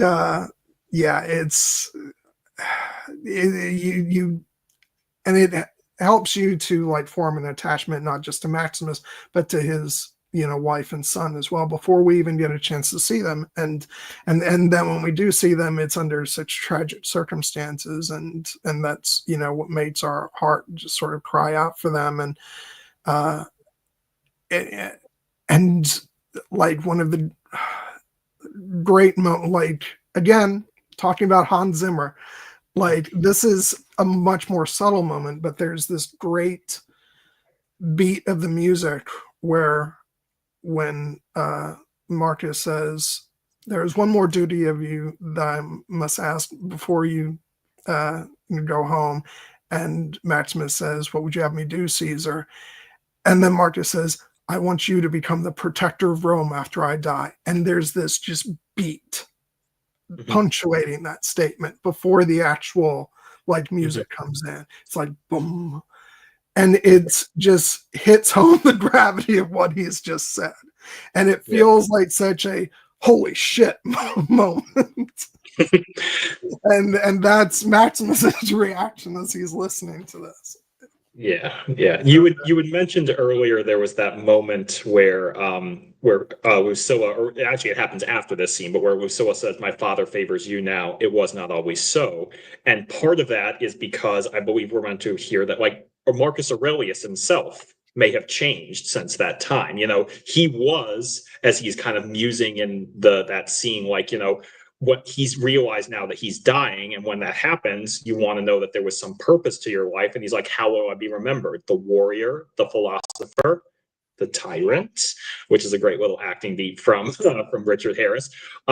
Or will I be the man who gave Rome back her true self? And so, like, obviously, when Marcus Aurelius was conquering all these kingdoms and, ruling the empire with, it seems like, more or less an iron fist, perhaps some of the virtues that Maximus was exhibiting were not the ones that he was valuing as much. Even if he didn't see those same virtues in Commodus either, he he was much more of a politically focused individual at that time. But then now that this has come to his decision that he's decided he wants to give Rome back to the people and make it a republic again. And he recognizes that, like, in order to do that, I'm going to need somebody who does not actually want to hold and wield power, but can be trusted to be a good steward until the Senate is ready to rule again. And when he asks Maximus in that great moment you mentioned, will you accept this great honor? And Maximus just, says quietly, with all my heart, no. And you could read that as either like, with all my heart, no, I do not want this, or with all my heart, no, but I will do it. And he just has that kind of, Richard Harris has that great little smile. It's like, Maximus, that is why it must be you. Let's just take a moment also to just admire the brilliance of Richard Harris. Yes. And this was just a couple of years before his death. Yeah.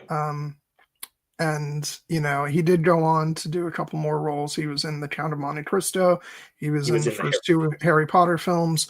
But there's a sort of there's something in this performance that's not in those later performances. There's this sort of, like backbone of steel, even though this is a very, frail, older Marcus Aurelius. You feel the strength behind the character and just, it's that delivery of, that is why it must be you, God, it's so good. It's so good. Yeah. And he and the connection and the warmth between the two characters, even if it was not always there or to the same degree, now it very much is, because even though Maximus is obviously, all he wants is to go home, you get the sense that he's not going to refuse this man's dying request. And even though he needs more time to think about it, Marcus Aurelius kind of knows that he has won him over when he's like, good, by sunset, I hope you will have agreed. Now embrace me as my son and bring an old man another blanket. It's, again, he's only in this opening act of the movie, but his shadow lingers very much over the entire story because Maximus, even though he is driven by vengeance, he is also driven by the memory of this man he ultimately considered to be his father figure. Commodus is certainly driven by the shadow of Marcus Aurelius, both to live up to his greatness and because of the hole that his father's, lack of affection has left in him. And then obviously we haven't touched on him yet, but the character of Proximo has a very important connection to Marcus Aurelius as well. And it really is at the end when, the dream that was Rome is realized. It was Marcus Aurelius's dream that is going to be that Maximus wants to fulfill, because that was the last wish of a dying man, as he says. It's an incredibly effective performance. Also, his final scene with Commodus, where he realized, because another great moment about that is, even though he's perhaps not shown Commodus like the regard that Commodus wanted, like, I think one of the things I love about that scene is I think it's first dawning on him just how much damage that has done. This is a man who's trying to make things right at the end, and even though he has decided that no, Commodus is not fit to rule, Commodus is still his son. He does still have some love for him, even though he's not been able to show it. And I think when he's recognizing that just how badly, to be honest, he's fucked this kid up with his lack of open affection, he's trying to make that right too. But actually, there's a version of that scene where this is, even though he's nearing the end of his life, not as quickly as it turns out, as he does, by the end of the scene. But even though he's approaching the end of things, there's still time to repair that relationship. And I think there's a version of this scene where this is the sort of the opening salvo of actually repairing things with his son before he passes away. Unfortunately, Commodus is so screwed up in the head that this isn't a sort of heartwarming admission of a father's own culpability in their fractured relationship. It's my father is actually is kneeling before me, showing weakness, and I'm even more incensed by that than anything else. And he chooses to use that as a moment to then, remove his father from the equation. And it's, oh God, it's just so that scene is just tragedy all over. But it's such a good scene. All of these scenes are great scenes. Even and moving into the death, after Marcus has been as Maximus delivers in kind of a brilliant little flare of dialogues, like the emperor has been slain, but that moment where he gets to kind of say goodbye to him and, kisses him on the forehead and says, this is, he calls him father, and then Commodus, chooses that moment to ask Maximus for his loyalty. And I think that's the moment when, even if he may have been wondering about it beforehand, that's the moment when the alarm bells really start to go off for Maximus, that something's not right here. Here's the thing: if Commodus had even the tiniest sense of subtlety, he might actually be able to get away with this in some form. I mean, maybe not, because Maximus would have known what Marcus's final wishes were, but there was a more crafty way to go about this than asking Maximus for his loyalty on Marcus's deathbed. And the thing is, Maximus is probably one of the few characters who could not, who that wouldn't have worked on, because obviously Commodus does manage to get, secure power. He gets Quintus on his side. And a moment that I absolutely love, right after Maximus refuses to give Commodus his loyalty, is when Lucilla emerges from the shadows. It's clear that she knows that Commodus has killed their father, and she just walks right up to him and she looks at him with piercing stare and just the "how could you" eyes, and then she just slaps him with vicious anger, and then slaps him again, and Commodus takes it because in some respect he knows that he deserves this. But then the moment that really makes it chilling and incredibly effective is that after she has done this, after she's gotten the anger out, she composes herself. She takes her brother's hand, she brings it up to her mouth, and she kisses it, and then she just says quietly, "Hail Caesar." And that's a moment that is like, that's one of Connie Nielsen's best moments in the movie, because you know the kind of pact that she's making there. Because even though she will still remain, fearful and angry, she recognizes in this moment that Commodus has kind of won. He has secured the power, and I need to ensure my own survival and the survival of my son in this moment. So yes, I will bow to you. Oh, and there's that great beat then between Maximus and Quintus where, yeah, be careful, Maximus, that was not prudent. Prudent? The emperor has been slain. Yes. The emperor died of natural causes. Why are you armed, Quintus? It's just, things turn so quickly. And then, this is the point where, the audience will, no matter what, be fully on board with Maximus's quest for vengeance. He says, Quintus, look at me. Promise me that you will look after my family. Your family will meet you in the afterlife. And it's just there's cruelty, and then there's the shit that Commodus does, where it's just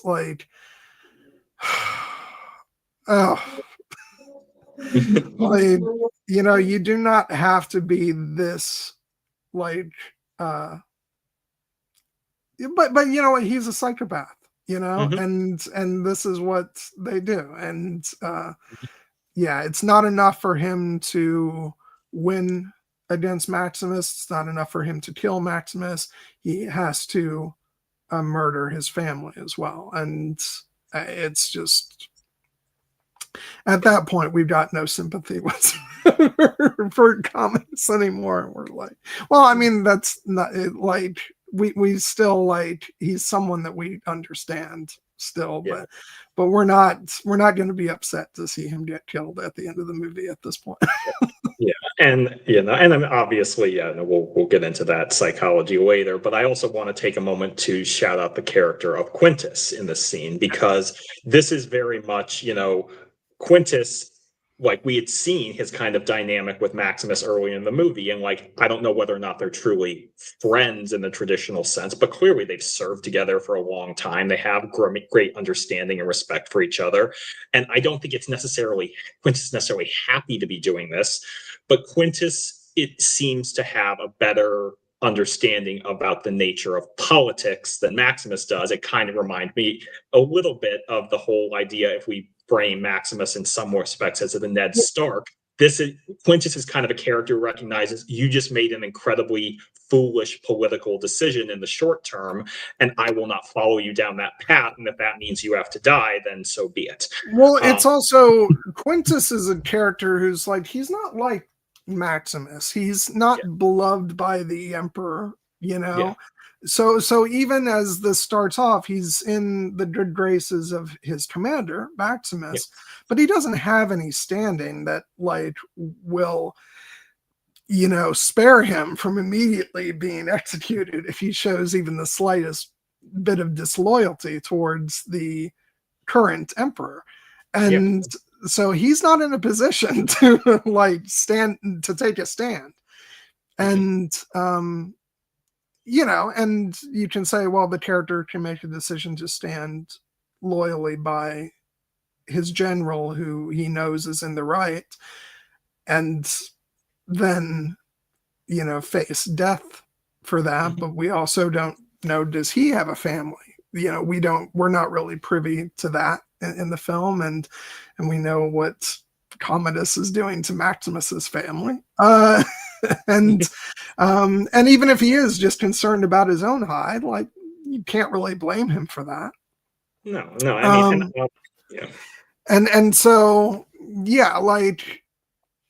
I get where Quintus is coming from, but Quintus is one of my favorite little mini arcs throughout the movie, because and even though it's a bit clearer in the extended version of the film, because we get more moments with him, I still think it works wonderfully as is in the original version of the film too, because you get this stuff in the beginning of the movie, his relationship with Maximus, and then he's just sort of he's in the background for a number of scenes throughout the film, and you see that he's taking in and he's observing everything that's going on. And he's kind of there for all the really big, important beats of the movie, like confrontations between Maximus and Commodus.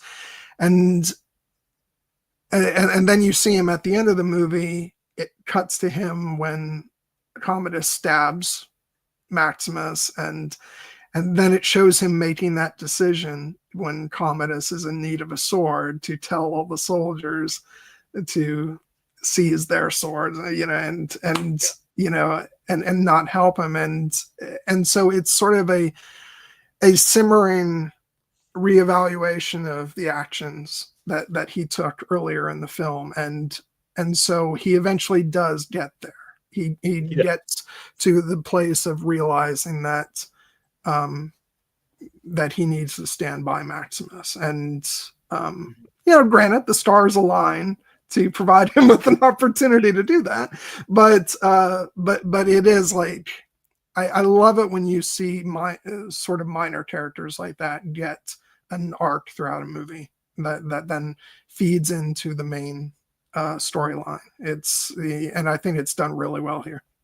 Yeah, no, shout out to Tomas Arana, who plays Quintus, because as you said, it's a smaller role, more on the periphery, but he does inject a lot into just his silence and his kind of stoicism, even when he's making decisions that, we find, abhorrent. We understand that, like, he wasn't in the room when Marcus Aurelius gave Maximus this mission. Commodus, in, again, kind of a politically astute maneuver, went to Quintus first and probably, established that, like, I am now your emperor, and this is what we need, I need you to do. And Quintus, is the loyal soldier, the commander of the Praetorians. What do the Praetorians need to do? They need to follow the commands of the emperor. So this is what he has to do. But that doesn't, again, the one moment where you kind of like get the sense that, like, perhaps, like, how bad is Quintus in the tank for this is when he has the line when he says, "Your family will meet you in the afterlife," because that really is kind of a twisting of the knife. But as we see, perhaps in that moment, he understands that this is kind of a distasteful task that he has been assigned to do. But then the distasteful tasks continue to pile up over the course of the movie as he's watching Commodus's actions. And when Commodus finally gets himself into a situation where, they're dueling at the final end, he's not going to, like, step in and intervene, but he's like, no, this is your doing. You got yourself into this situation, gladiatorial combat, you figure and then, of course, Maximus, at the end, he kind of has that grace note with Maximus at the end. And so, yes, a very effective, character arc for a minor supporting character. Yeah, and speaking of minor characters, I do also want to give a shout out to Tommy Flanagan, who plays Cicero, Maximus's servant, who was also in Braveheart. Yes, he was. Yeah, and he has the line. I love it when Maximus is pondering what he's gonna do just before Marcus's death. He says, "You ever find it hard to do your duty?" And Cicero says, like, a line that, like, radiates in my soul. He says, "Sometimes I do what I want to do. The other times I do what I have to." And and oh my God, that's a great line. And the fact that, then he shows up later in the film, ever the loyal, servant, carrying messages for Maximus and ultimately sacrificing his life, and trying to get Maximus, out of Rome and to the army. He pays for that with his life, but it just another really good minor character performance.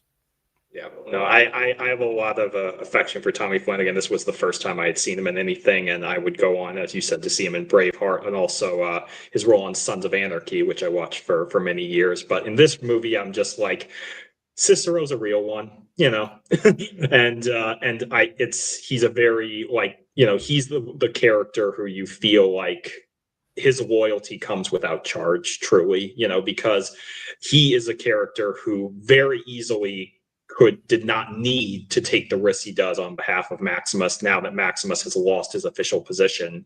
But he does it because this is the man he serves. Like this is a man he loves in the platonic sense, and he recognizes that he's in trouble and he has asked him for help, and he does it without question. And it's it's a tragedy that his fate, it leads him to death, but you get it's telling that his final lines are basically an apology to Maximus. I'm sorry I couldn't deliver for you. Yeah. But, okay, so let's do a mid-roll really quick, and then I'm going to step up the pace a bit because there is a whole swath of characters we have not talked about, including the character who might be my favorite character in this entire movie. Yeah, because at this rate, this will be like a 7-hour stream, and we're not doing that. So mid-roll. Anyways, thank you all for tuning in for this stream. We're having a great time. We're going to be taking next week off because it's the Super Bowl. And even though I don't give a shit about that, the other half of this duo very much does, as well as do many other people. So it just seems like a good idea to take the week off. Sorry, was that harsh of me? No. To be honest, given the teams that are in the Super Bowl, I'm not invested as I would normally be any either. But I also I recognize that we do like to have people in the chat in these streams, and the Super Bowl is kind of a big deal in terms of people watching the television. It's the biggest TV event of the year, and I kind of feel like it might be a kind of a lonely endeavor if we were to do it by ourselves. So we'll take a week off. It's not the worst. Especially since if we went on, we'd be talking about a very interesting film, but perhaps not necessarily one that would attract a great number of people necessarily. So it seems smarter to do that on a week where we're not competing with one of the biggest television events of the year. In the film that we'll be talking about the week after on February 16th will be Ex Machina, which is celebrating its 10th anniversary this year. Mm-hmm. And then our other streams for the next couple weeks after that will be Nosferatu, Amadeus, and the 2015 live-action remake of Cinderella. Yes. So we got some good stuff ahead of us, and it's going to be a fun time.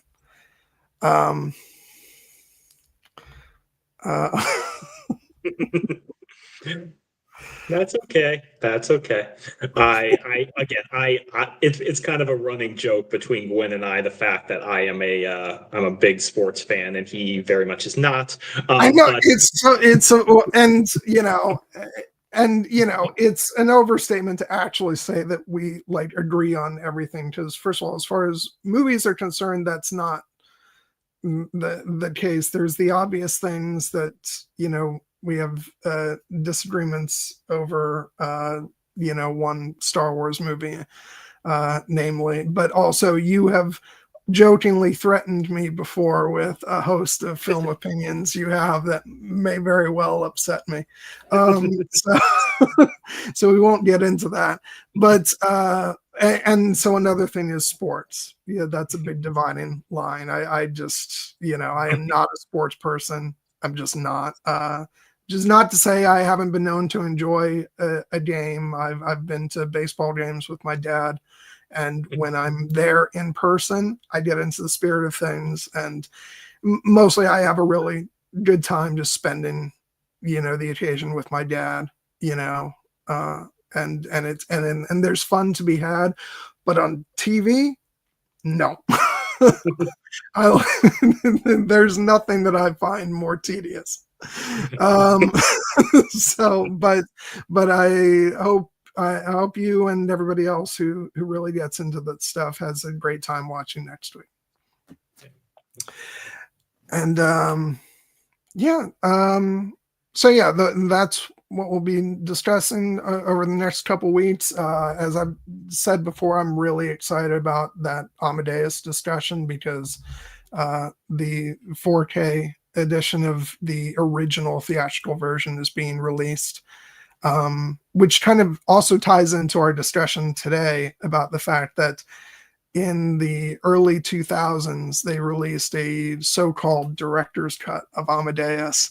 And I really blame Lord of the Rings for this, because even though the extended editions of Lord of the Rings are fantastic, they also brought on a trend from various studios to make extended versions of a whole host of movies that should never have had their deleted scenes reinserted. One of them was Amadeus, and then Sony did it a lot with movies, like even A Knight's Tale had an extended edition release, which was pointless. And that was done also by Paramount and Universal with Gladiator, where they made a extended edition, which again was just taking scenes that had been in the deleted scene section of the initial DVD release and inserted back into the movie. And that was a thing for a hot minute, where almost every single movie had to have an extended cut. And it's like, sometimes just stick with what the director did initially. But yeah, so anyway, it's going to be a whole lot of fun to talk about that movie, especially, and we're going to have fun with all of the other discussions.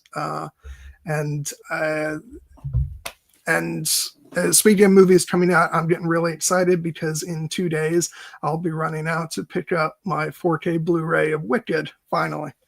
Mm-hmm. Nice. So yeah. And anything else before we jump right back into the movie?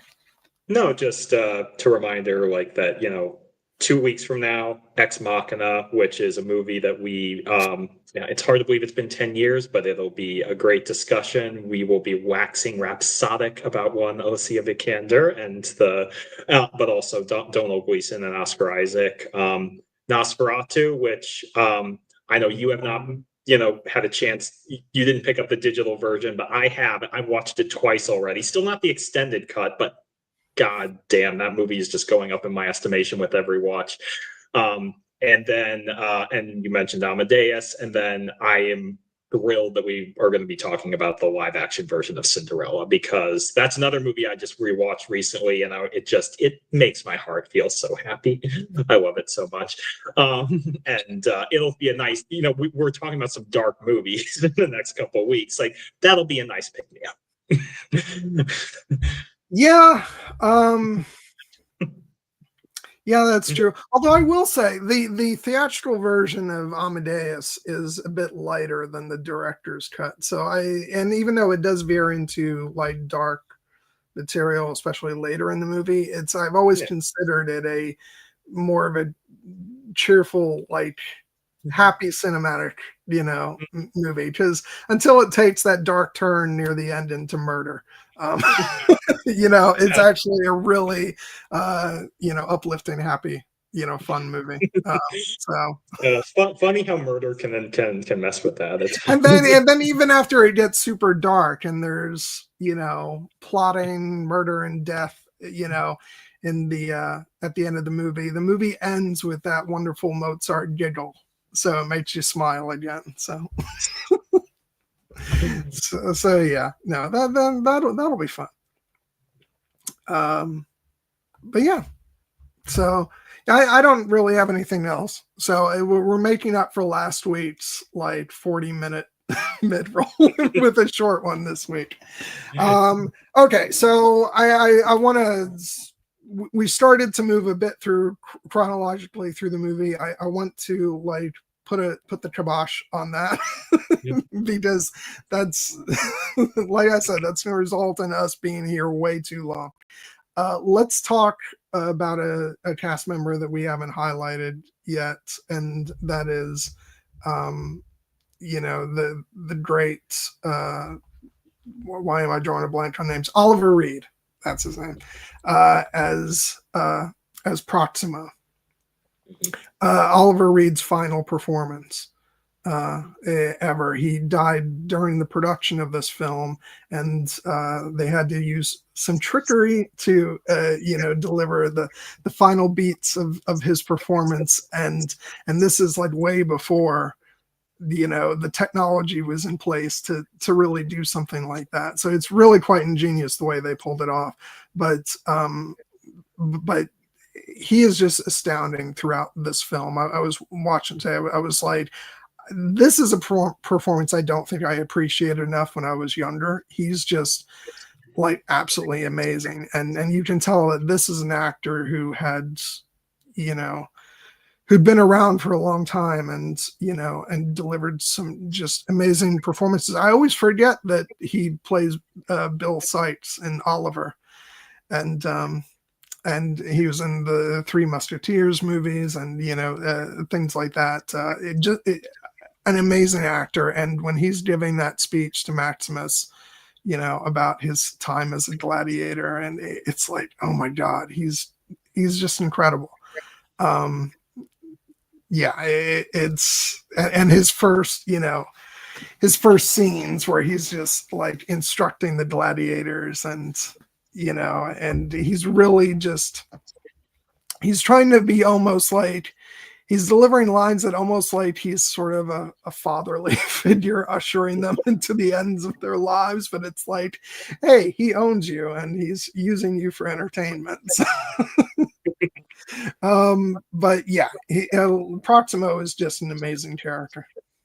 Yeah, no, likewise, I have only grown to appreciate Oliver Reed's performance as Proximo more and more as I've gotten older and, on subsequent re-watches, because yes, he is, in some respects, even though Maximus is obviously a very well-established character, in his professional life before we, as a Roman general, like in Oliver Reed's Proximo is in some respects, the mentor character, because he is the one who is kind of guiding us into this new world of the gladiators and the gladiatorial combat and the kind of the value system that will allow our heroes to survive in this brutal and kind of twisted realm. The fact that, he starts off by obviously, he is a former slave himself. He was a gladiator who was ultimately freed by Marcus Aurelius. And then we see that, he is chosen to go back into the business on the other side of it as a slave owner. Perhaps just because it's what he knows, but in many respects, it's because it's what he loves. The way he waxes rhapsodic about the power of the Colosseum and, the roar of the crowd, you get the sense in the respects that even though he was a slave and, obviously he wanted to be free, in many respects, that was like the pinnacle of his life, being the champion of the arena that the entire crowd loved. He goes, "Oh, you should see the Colosseum, Spaniard. Yes. 50,000 Romans willing you to make that killer blow. And the noise when you strike, it rises like a storm, as if you were the thunder god himself." Yeah. Oh, so good. It's so good. And like his speech about the whole, like, and when you die and die you shall, it will be to the sound of gladiators, I salute you. And then his line about the fact that people are we're all dead men. Sadly, we cannot choose how, but we can choose how to meet that end so that we are remembered as men. And ultimately, it's, he is he's a character who I will not say he has a heart of gold, because he very much does not. He is a very selfish character, but he does have a moral center in many ways. Like, he does have some twisted semblance of honor. And even though he owns Maximus, and like obviously that's horrific by our modern sensibilities, like the bond that forms between them is actually in a weird way by the end pretty sincere. And it really is grounded ultimately in their shared respect and admiration for the man they both knew, Marcus Aurelius. And that is why, in many respects, Proximo agrees to help him in the end. he is paying off a debt in many ways. And the knowledge that he passes along to Maximus is essential because, when we first see Maximus in the gladiatorial arena, obviously he already knows how to fight better than pretty much all of the people he'll be facing. So when he first gets in the arena, like, he just takes care of everybody. He kills them very efficiently. And you're like, well, great, that's what you're supposed to do as a gladiator. But Proximo understands, no, that's part of it, but that's only half the battle. This is ultimately entertainment. And he has the great line, then listen to me, learn from me. I wasn't the best because I killed quickly. I was the best because the crowd loved me. Win the crowd and you will win your freedom. And at first, Maximus takes that into a whole idea of it, exactly the whole, are you not entertained? He's basically like mocking the idea. I'm like, yes, this is here for entertainment. I just kill all these people, but you're not clapping, you're silent. What the fuck, guys? But ultimately, he really does play into the theatrics and the showmanship of it in a way that allows him to become the most powerful person in Rome, even before he has, taken down the emperor himself. Oh God! And I wanted to step back for a second and we talked before about the sort of theatricality of Maximus's line delivery with the big scene with Commodus. But it's present throughout so much of this movie. You just mentioned one of Proximo's lines, but it feels so it's said very quietly, but it feels so larger than life when he says, win the crowd and you'll win your freedom. It's because of the music in the background, and it just so much of this movie. I remember my reaction when I saw the movie initially and I was witnessing these performances, and it is this feeling that I mentioned earlier of you're sitting there watching a film classic unfold before your eyes, and where there are so many lines that feel designed to become instantly iconic, but not in some heavy-handed way where they're ingeniously scribbling these lines down saying this will hit, but it all comes from a natural place. And so, so Proximo has a lot of these lines too. And it's, later on, he says things like, shadow and dust, Maximus, and it's just, it's so good. Again, all props to the writing of this film. It's so good in supplying the actors with so much great material. Yeah, no, and you had mentioned that this is Oliver Reed's final performance, and the fact that he did not he didn't even survive production of this movie. They had to kind of finish it without him. But to be honest, apart from the one shot that will always stick out to me on that way, you would never know, because that he is just a towering force of nature. And in fairness, that's only become apparent because of the sort of evolution of technology. Back when this came out, I didn't notice anything. I didn't notice it either. It's just it's the kind of thing that once you see it, it's hard to unsee. But it's I don't blame them at all for this. Because their only alternative was to recast it and film all of those scenes over again, which would have been heartbreaking. If there was a way for them to salvage and finish his performance, then they should absolutely have taken that. And I'm glad they did, because it's one of the triumphs of the film. Yeah. And I'm actually kind of shocked that he wasn't nominated posthumously, for the performance. But, it's... Yeah, I mean, it was probably the fact that this movie has such a rich supporting cast, and ultimately the one supporting actor who did get nominated was Joaquin Phoenix, and it's deservedly so. Yeah. So. But yeah, it's just. But no, I will say credit to them for their ingenious thinking behind how to finish off his arc in the film, because you talked about him wanting to pay off a debt to Marcus Aurelius, but part of that was found out during their sort of troubleshooting of how to finish, his arc, because they hadn't really finished up, like, shooting the scene where he was going to change his mind and actually help them out at the end of the movie. So, but what he had done was, after that scene with Maximus, where the two of them are talking, near the end of the film, he says, me on the other hand, I'm an entertainer. Gods.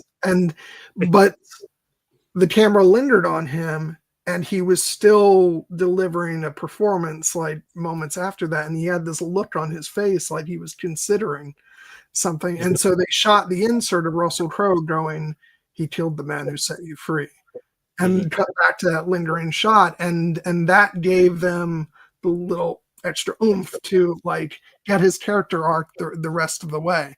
And then, they did other stuff with, the final shot of him going up to Maximus and saying, it seems you've won your freedom, which was pulled from, other shots of him from earlier in the film. And they brought in an actor to voice the new lines and just timing things really well. And then using a double for the scene where the soldiers come up behind him, and then using that shot of, when he's saying, shadows and dust, Maximus, but then there was one more take where he says it very softly. And so they moved that to that section of the movie as, the final grace note of Proximo right there. And like all these things that like really appeal to me as an editor, because this is the kind of thing that an editor would like be going through like all these dailies and looking for, all the little tiny moments that you could use to like craft the end of a performance. And it's really ingenious the way, they cobbled those different pieces together to really finish off his character arc in the film. And I think they just, all things, yes, you can see some of the seams, but given everything, I think they did a remarkable job and really paid tribute to his incredible work in the film. Yep. Shout out to the editor, Pietro Scalia, who was nominated for the Oscar for this performance, for his editing as well. But yeah, it's a great, supporting performance. He is like ultimately a very rich emotional arc, and he gets to deliver some great iconic lines and also some funny lines, because it will always amuse me that our introduction to the character is that scene when the merchant comes up to him and is trying to simply, and he just grabs him literally by the balls and is like, "You sold me queer dress. I want my money back." Which, by the way, I also want to shout out. I don't know the actor's name who plays should we call him the slave owner, salesman? Yeah. I'm trying to think if he's listed on this cast list here. I don't see him. I don't see him on here, but he had also just been in The Mummy, where he played actually a pretty big role in that movie, and he was hilarious in that. And so the minute he shows up and he says, "Proximo, my old friend," you immediately, like, if you've seen The Mummy, you know exactly who that is just from the voice. And it's like that guy is a great character actor. I wish he'd been in more over the years because he's really funny. Yeah, no, it's a great little beat, and the fact that they obviously have history together. And then there's another like great little comedic beat, which is the moment when he agrees to buy them, and he's like, they're haggling a little bit, and Proximo is ultimately like, I'll give you 2,000 for the 2,000 for the slaves and 4 for the beast. That's 5,000 for an old friend. And it's just a funny, like a completely unnecessary funny thing that the math is wrong. And it's like, does Proximo know it's wrong because, or does he not know because he's not good at math, or is he just fucking with the guy? Oh no, he's ripping him off. Yeah, that's always been my read on it. Yeah, no, that's great. But yeah, no. Oh god. That's great. Yeah. Proximo, what a character. Yeah.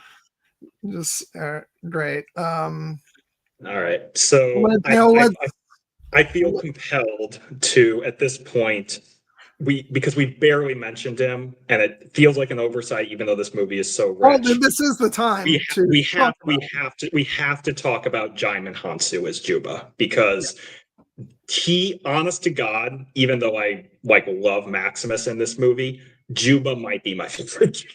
I was thinking about this as I was watching the movie today, and maybe this feels a bit unfair because he has been quite successful in Hollywood, but I do not understand why Djimon Honsou is not a goddamn superstar. I don't either. And I know there's obviously, people will point to racism, which is obviously a factor, but if anybody could break through, this guy deserves so much more success than he's gotten over the years, because he's always goddamn incredible. And the thing is, he ultimately, he is a 2-time Academy Award nominated actor for In the Bedroom, and then he would go on to be nominated for Blood Diamond, both incredible performances. But he had given an interview recently about the fact that, even though he is a 2-time nominated actor and has been in these major franchise movies like Guardians of the Galaxy, he has not been as financially successful as that might warrant, and that's just a black mark on the industry and the way it values actors like him, black actors, we should say. But I will just, I want to put that a little bit to the side, just because I just want to sing the praise about just how fucking incredible Djimon Honsou is in this movie. Again, this was the first time I had ever seen him, and much like Joaquin Phoenix and Connie Nielsen, when he comes onto the screen, you're just like, who is that? And he is, in many respects, the heart of the movie, because his bond with Maximus is just amazing. And it's telling, the fact that this is something I just registered that I was watching this movie now, was from the time that Maximus, goes on the run and loses his family, and then winds up in the gladiatorial arena, he basically does not have a line of traditional dialogue for almost half an hour in this movie, until he gives his big "Are you not entertained?" speech. But this is the time when he meets Juba in the slave caravan, and Juba is basically taking care of him so that he doesn't die from his infected wound. And even though they're not having a traditional dialogue exchanges, the bond is forming in that moment. The fact that Juba saves his life, and then they are in the training together, and as Maximus is kind of scratching off the tattoo of the Roman legion, Juba is asking him questions about it, and you see Maximus. Is that a sign of your gods?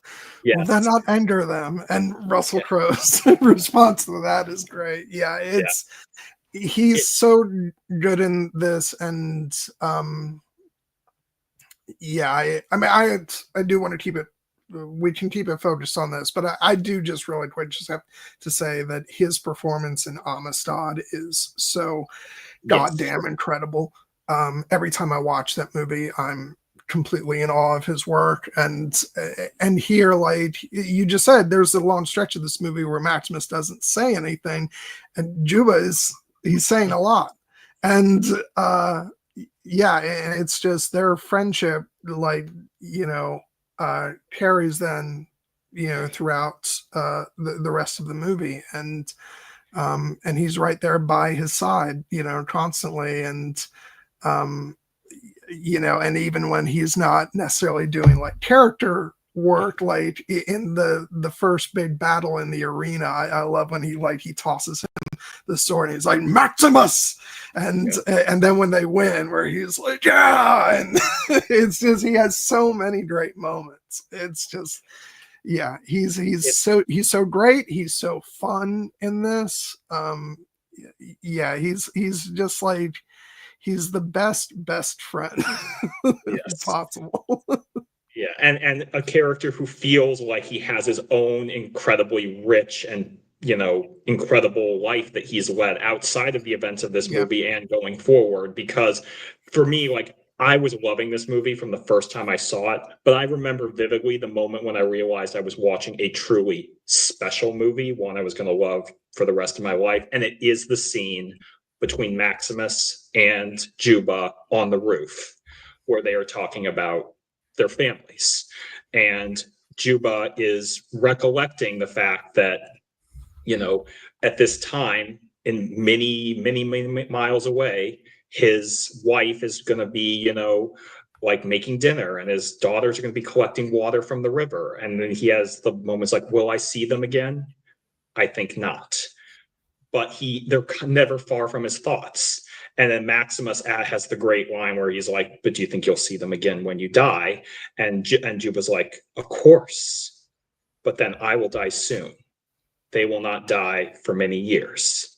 And then I'll have to wait. And Maximus asks him, but you would wait. And Juba just smiles and says softly, of course. And then it plays into Maximus talking about the fact that, you know, he's like, you see, my wife and my son are already waiting for me. And Juba pays that forward by saying, you will see them again, but not yet. Not yet.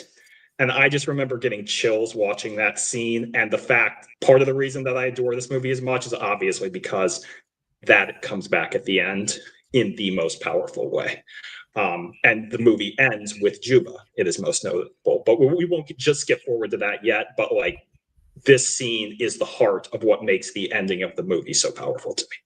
Yeah. And have me adding to my list of, you know, gripes about the follow-up. You know, the sequel is, where the fuck was Juba? Honestly, I am glad that Juba was not in the sequel, because it means he got to go back home to his country and reunite with his wife and daughters. That's true. Okay. Away from all this. But yes, obviously, I would have loved to have seen them. But I'm like, Juba got his happy ending. Let's not mess with that. Yeah, considering how the movie treated certain other characters, you know, maybe it's for the best. Yeah, no. Oh God, he's so good. Yeah, it's just, and I love that first fight when him and Maximus are, you know, both on team. And Maximus is really smart in that he doesn't let on how good he is at fighting. So he gets, because the whole thing is they're teaming up really good fighters with shit fighters. And so and so it's a way that then he gets to fight side by side with Juba, and the two of them together are one badass team. Yeah. Yeah, no, their bond is. Yeah, no, not at all. He's not in it, and yeah, I don't know. I mean, I will just say that, like, I mean, I like Gladiator 2 more than Gwen does, obviously, but even separate from that, I was like, even though I love Djimon Honsou and I love the character of Juba, I am happy that he was not in the sequel. For reasons that have nothing to do with its quality, just because I love the ending that the character gets in this movie and the promise of the future that awaits him after. Yep. So yeah, so now we can kind of we can kind of jump forward to when they to when things switch over to Rome. And let's talk a bit about the Commodus's Commodus and Lucilla's arrival in Rome, and the introduction of many of the some of the other characters, including Senator Gracchus, played by the great and legendary Derek Jacobi. This is another one of my gripes about the sequel. This is one I share with you. He's done so dirty in the sequel. He is such an amazing character in this film, and then he is not treated with respect in the second one. So that's why it's like more and more I'm like, the sequel doesn't count. But no, I love him in this, and my big memory about seeing this movie in theater, I don't think it happened the first time I saw it in theaters, but it was probably the second viewing, because I went with my friend Tim and his other friend, and we were sitting there watching the movie. And Derek Jacobi is on the screen, and Tim leans over and he says that his other friend just said to him that looks like M from James Bond. I see it. I do see it. Oh God. Oh. Derek Jacobi and Judi Dench, twins separated at birth. No, I think this was the first time I saw him in anything, and which is sort of shameful given his long career, but I was still only 16 at the time. I hadn't seen as many films at that age. So, but he's just incredible in this performance, and just, you can sort of see the wheels turning in his head as he's, plotting, and, and I didn't want to jump too far ahead, but like, I do really love that scene between him, Lucilla, and Maximus, when things are getting moving, where he's, where Lucilla and Maximus are talking about, getting the Roman legion to come into the city. And he's like, this is madness, and no Roman army has entered the capital in 100 years. I will not trade one dictatorship for another. Which I understand, but also I was very interested by sort of the parallels of like modern times when Maximus comes back at him. He's like, the time for half measures and talk is over, Senator. You can almost kind of like, and especially it's a notion that gets built up throughout the film, that the senators are afraid to do much of anything. Which, parallels to a certain political party, maybe. They need a kick in the ass to actually do what they need to do. But this is and then the line delivery that I really love, where he says, Marcus Aurelius trusted you, his daughter trusts you, I will trust you. It's just, he's so great, and it really kind of set the stage for me loving him as an actor, from this point forward. All of it comes back to this, and so he's playing a politician. Politicians historically not great, but he's a good one. He wants to do what's right for Rome and for the people, and he's just waiting for his opportunity.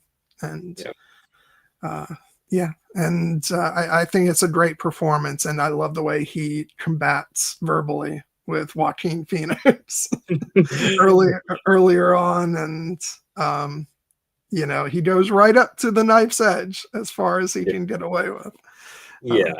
And I think that's one of the things that makes his character so effective, is because, like, when we think about, like, Commodus having such distaste for the Senate, like, Gracchus is kind of the character who embodies that he is like he hates and fears, because he is, as he says, I don't pretend to be a man of the people, but I do try to be a man for the people. And he is the one who has the clearest vision of what Rome is as it once was. Because the other senator characters we meet, however, are a little bit more on the shadier side. You know, Senator Gaius is kind of implied to be a little bit looser with his morals, even though he doesn't like Commodus and what he's doing. And obviously, Senator Falco, ultimately, he's like, you know what, I'm going to actually side with Commodus because I believe that's where the actual power lies. But Gaius strikes me as someone who's like, he's on the right side of things ideologically, but he's not ready to actually do what's necessary. He's kind of hanging back and afraid to make a move. Gracchus is a bit more ready to, like, he's waiting for the right moment to strike. And Falco is just a piece of shit. But honestly, like, one of the things is that, like, in that early scene in the Senate, you know, Gracchus is kind of trying to test Commodus's mettle a little bit and kind of see, like, just how far can we, like, push things with this new young emperor. And he quickly realizes that, like, even though Commodus is, you know, loathsome in many ways, he does have some base political instincts that make him a dangerous adversary. You know, when there's the later scene when Commodus has now decided that what he's going to do, instead of fixing the plague in the Greek quarter, which seems kind of important, he's going to throw a bunch of 150 days of games to celebrate his ascension and his father Marcus Aurelius, and Gaius is all just disgusted with this, but Gracchus recognizes what he's doing. He says, he's more clever than we thought. And fear and wonder are a powerful combination. And he gives the kind of a big thematic sense in that moment where he says, I think he knows what Rome is. Rome is the mob. Conjure magic for them and they'll be distracted. Again, I don't want to draw like modern connections, but dear God, could we have a clearer This is a very, you know, timeless themes, you know, but like sometimes these movies were ahead of their time. You know, this is how Liberty Dies with thunderous applause. This is the earlier version of it. The beating heart of Gaius is, you know, representing a political party that things people won't be seduced by that. This is so, you know, beyond the pale. And Gracchus is like, no, he knows exactly what he's doing, and he'll bring them death, and they will love him for it. Yeah, which is a great line, brilliantly delivered by Derek Jacobi. And Mother Royne is shouting him out in the chat, which, you know, obviously he is an incredible actor. And, you know, we will have the opportunity to sing his praises further in a few weeks when we talk about Cinderella, because he's also in that movie, and I love his performance in that film. But this is obviously, as you said, like kind of one of the roles that really kind of put him on my radar as this great British thespian. And you got to have those in these epic periods. And then I always crack up because it was after this that he guest starred on an episode of Frasier as like this, you know, British stage actor that Frasier and Niles loved in their youth. And then they're like, he's been pushed off the stage. Why? We need to bring him back. And it turns out he's an atrocious actor, which is so funny for Derek Jacobi, of all people, to play.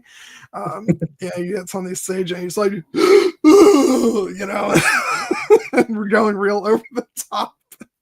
There is a special bit of comedic gold that it is when great actors get to play like bad actors and deliberately overact to show how like it's funny. So I ultimately think that Gracchus is a character who, you know, his heart's meant to be in the right place, and even though he kind of, by the end, he is kind of entrusted with the responsibility of bringing Rome back to where it was, which is something that, like, if you know Roman history, you knew that was probably not going to go super well.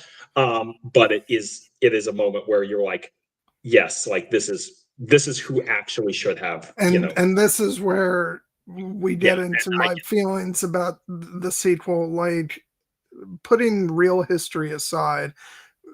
For me, this movie ends with the victory of restoring Rome. and the giving over to Dracus of the responsibility of making sure that that happens feels like that's what's going to happen. And so, yeah, it's, you feel safe in the knowledge that he's going to make sure that does indeed happen. Such is the way that the character has been portrayed throughout the film. And yeah, no, I think that this was a great entry point for many people of my generation and your generation, to the talents of Derek Jacobi. And I've since seen him in so many things. And another one of the performances that I just adore of his is in Kenneth Branagh's version of Hamlet that came out in 1996, where he plays Claudius.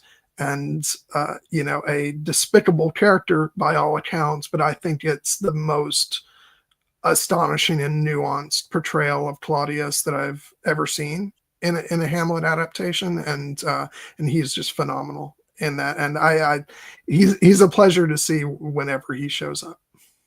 Yeah, absolutely. There are reasons I subscribe to BritBox. Maybe I should probably do that at some point.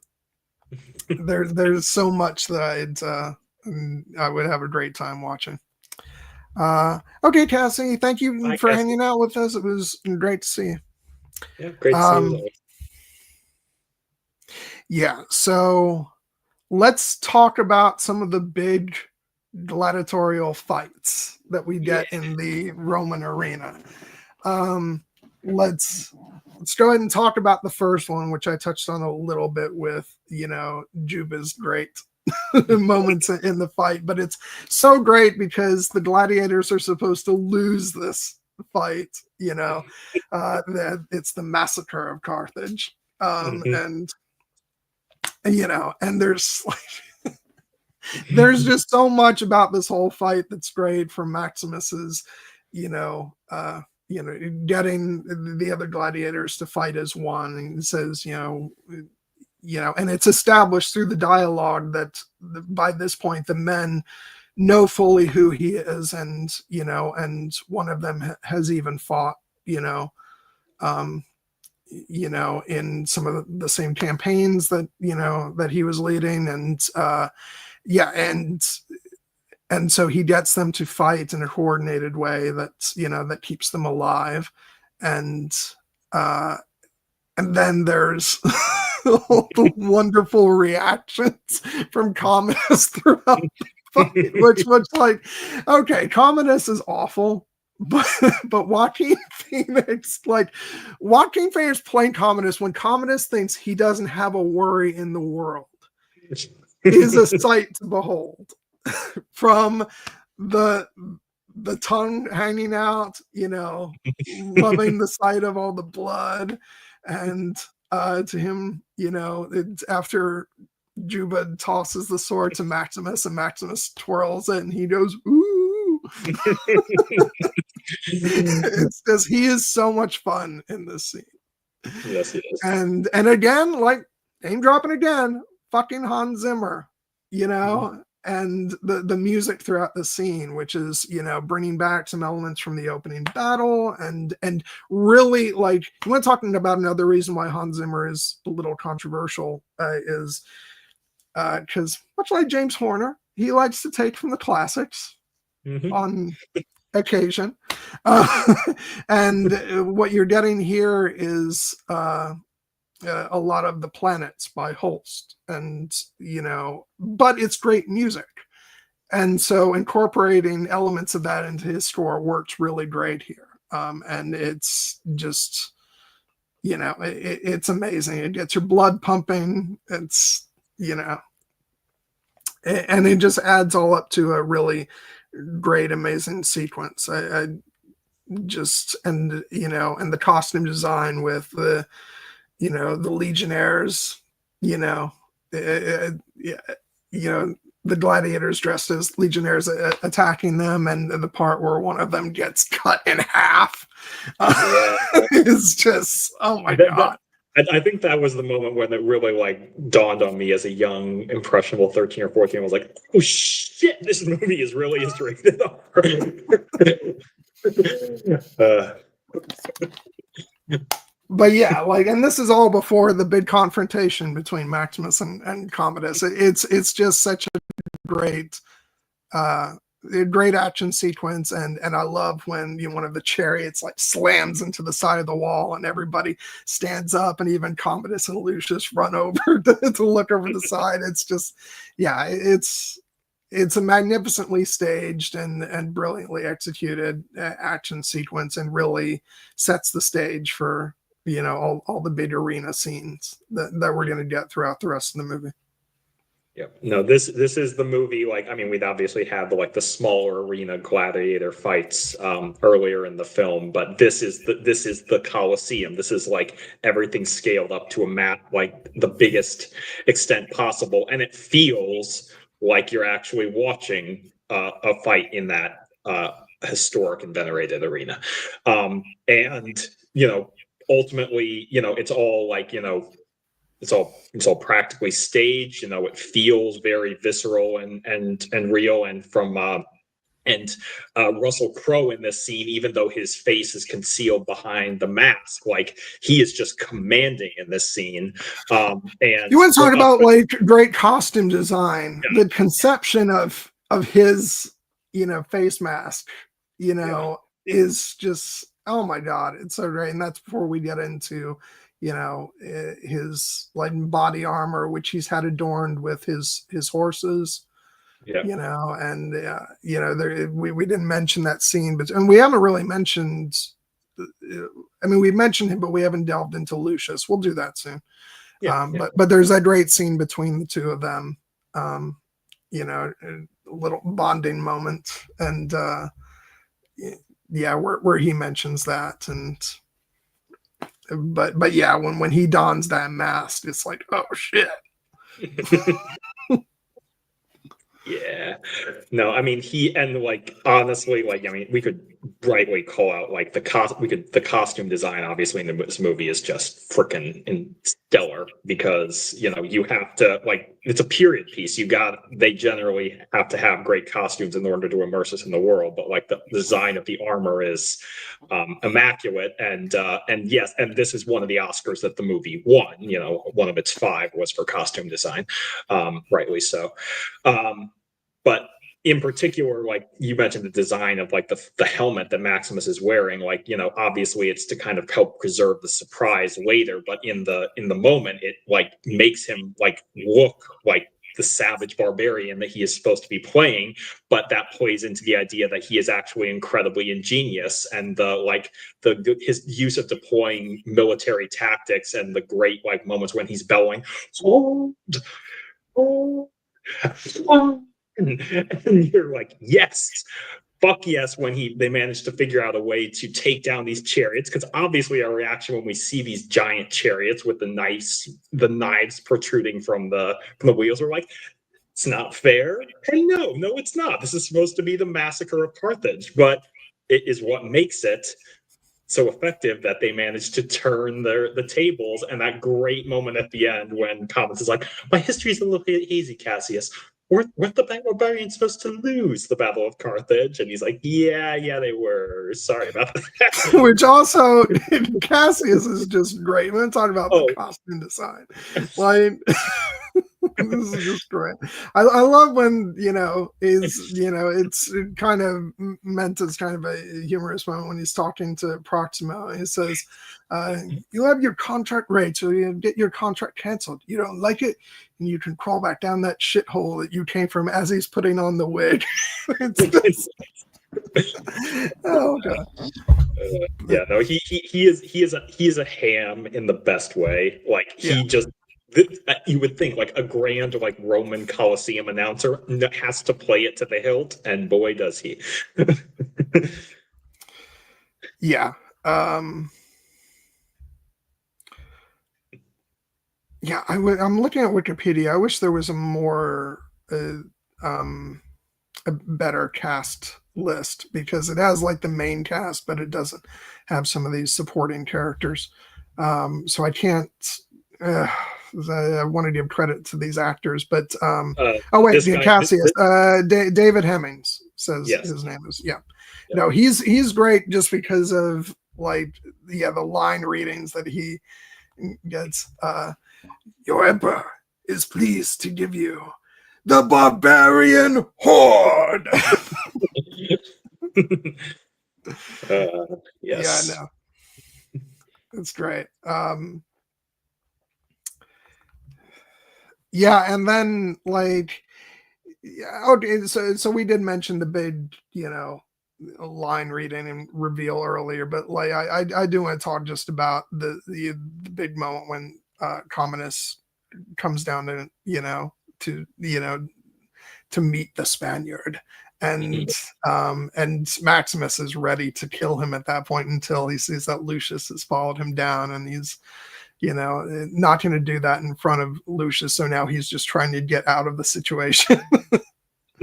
And and then he says, "My name is Gladiator." And then he turns his back on Commodus, which is not the way to quietly get out of that. But it's so great. And again, talking about the music, and it's just simmering in the background, going boom, boom, boom, boom. And it says, "You will remove your helmet and tell me your name." And he just takes that moment of breathing. It's like, all right, this is happening. Takes off the helmet, turns around, and that look in his eyes of just hatred, and then the reaction from both Commodus and Quintus. And he's like, "My name is Maximus Decimus Meridius, commander of the armies of the north, general of the Felix legions, loyal servant to the true emperor Marcus Aurelius, father to a murdered son, husband to a murdered wife, and I will have my vengeance in this life or the next." So good. Damn. Great writing, great acting. This is Russell Crowe's Oscar scene, as they say, and obviously he delivered on that promise. But also Joaquin Phoenix's reactions in this scene, because it very much is like, he looks like he has seen a literal ghost, because in many respects he has. He thought Maximus was dead, and Maximus came very close to death, but now he is back, and he is back with a vengeance. And the brilliance is that in that moment when, obviously Commodus has him surrounded by his loyal soldiers, he very easily could just kill Maximus here. But the brilliant construct of the scene is, this is what Proxima was talking about winning the crowd. It's the moment when he realizes, actually, I can't kill him in this moment, because the crowd loves him, and the crowd is chanting for him to live. And if I strike him down in this moment, I will lose them forever. So I have to. And it's by his own design. Like, he built up, bringing back the games in this way, and doing all this to make the mob love him. And so he can't now do this thing that's going to turn them against him. So it's just a brilliant setup, and just everybody waiting to see what his decision is going to be, and then he gives the thumbs up. Yeah. Which, like, I it really did crack me up. I remember when I was younger and this movie came out and I saw this, because I later learned that this was, something that was sort of developed through history and in movies about, gladiatorial fights and stuff, about the thumbs up, thumbs down thing. And, but I just remember watching this in the theater at 16, having never seen any other Roman epics. I'm like, did he just give a thumbs up? But yeah, it's such a great moment. It's, like I said, it's for me, it's just got to be like my number one moment in cinema. It's just absolutely incredible, and thrilling and audacious. I just love it. Yeah, and then the fact that it pays off like after Commodus has exited the scene and Maximus and his colleagues and exit, and then it leads into them entering down into the pits and them all chanting Maximus, Maximus, Maximus, Maximus, and you're like, yeah, I would fight and die for this guy. In a second. And by the way, like, and I talked about how the music kind of builds. Like, this is the moment where the big triumphant main theme, really comes in a way that we haven't heard it since the very beginning of the film, and this is even more grand. I always have a remember, like, when I was younger, my mom used to, it wasn't her favorite thing in the world when I used to just play soundtracks throughout the day in the house, and it's, and I didn't have my iPod back then, so I would just play the CDs on the sound system. And Gladiator is one of the noisier soundtracks. And so, yeah, she was like, I remember she was like, oh, I can't take all the noise. But then it got to this point in the soundtrack when everything sort of clears and this triumphant theme plays in grand fashion. And I just remember hearing her from the bedroom being like, I love that. That's really good. and it's just great. And the way it builds as Commodus walks away and then Maximus, raises his arm, puts his helmet up in the air. It's the moment of victory, and then to where all the gladiators chant his name and the music, and then it cuts to Commodus, going about the affairs of state and saying, why is he still alive? He shouldn't be alive. That vexes me. I'm terribly vexed. Which again is a great line reading, but also like hilarious in that moment. But yes, the Maximus. This is the scene where Maximus really like claims the power that he will wield throughout the rest of the movie, and they kind of distill it in a later scene when they're kind of in the courtyard and they're wondering, like, at this point now that he's been revealed, it's like, well, obviously Commodus is going to send assassins after him, but then they kind of come to the realization that as when they're dealing with the bull and Hagen, who we've not mentioned yet, but we definitely will get to him, has the great moment where he fakes being poisoned and they all share a good laugh about it. But Juba has the important line where he says, you have a great name. He must kill your name before he kills you. And that is Maximus, very strong, powerful name, and he wields it with great effect in the arena. But yes, but they all recognize that, like, yes, this is the kind of it's all the more satisfying because, as you alluded to, this is kind of Commodus has own doing, and he created the scenario that allowed Maximus to rise up in this way, and now he has to figure out his way out of it. But yeah. Let's go ahead before we jump into the next big arena fight. Let's pause for a second and talk about the character of Lucius. Yes. Who and I'm going to say, like, our introduction to Lucius is another triumph of the score for this film, because when we first enter Rome and we're seeing Commodus and Lucilla ride through the crowds of people who are not happy to see them. And there's this wonderful, lush score playing, to establish sort of, I believe it's even called The Might of Rome on the soundtrack.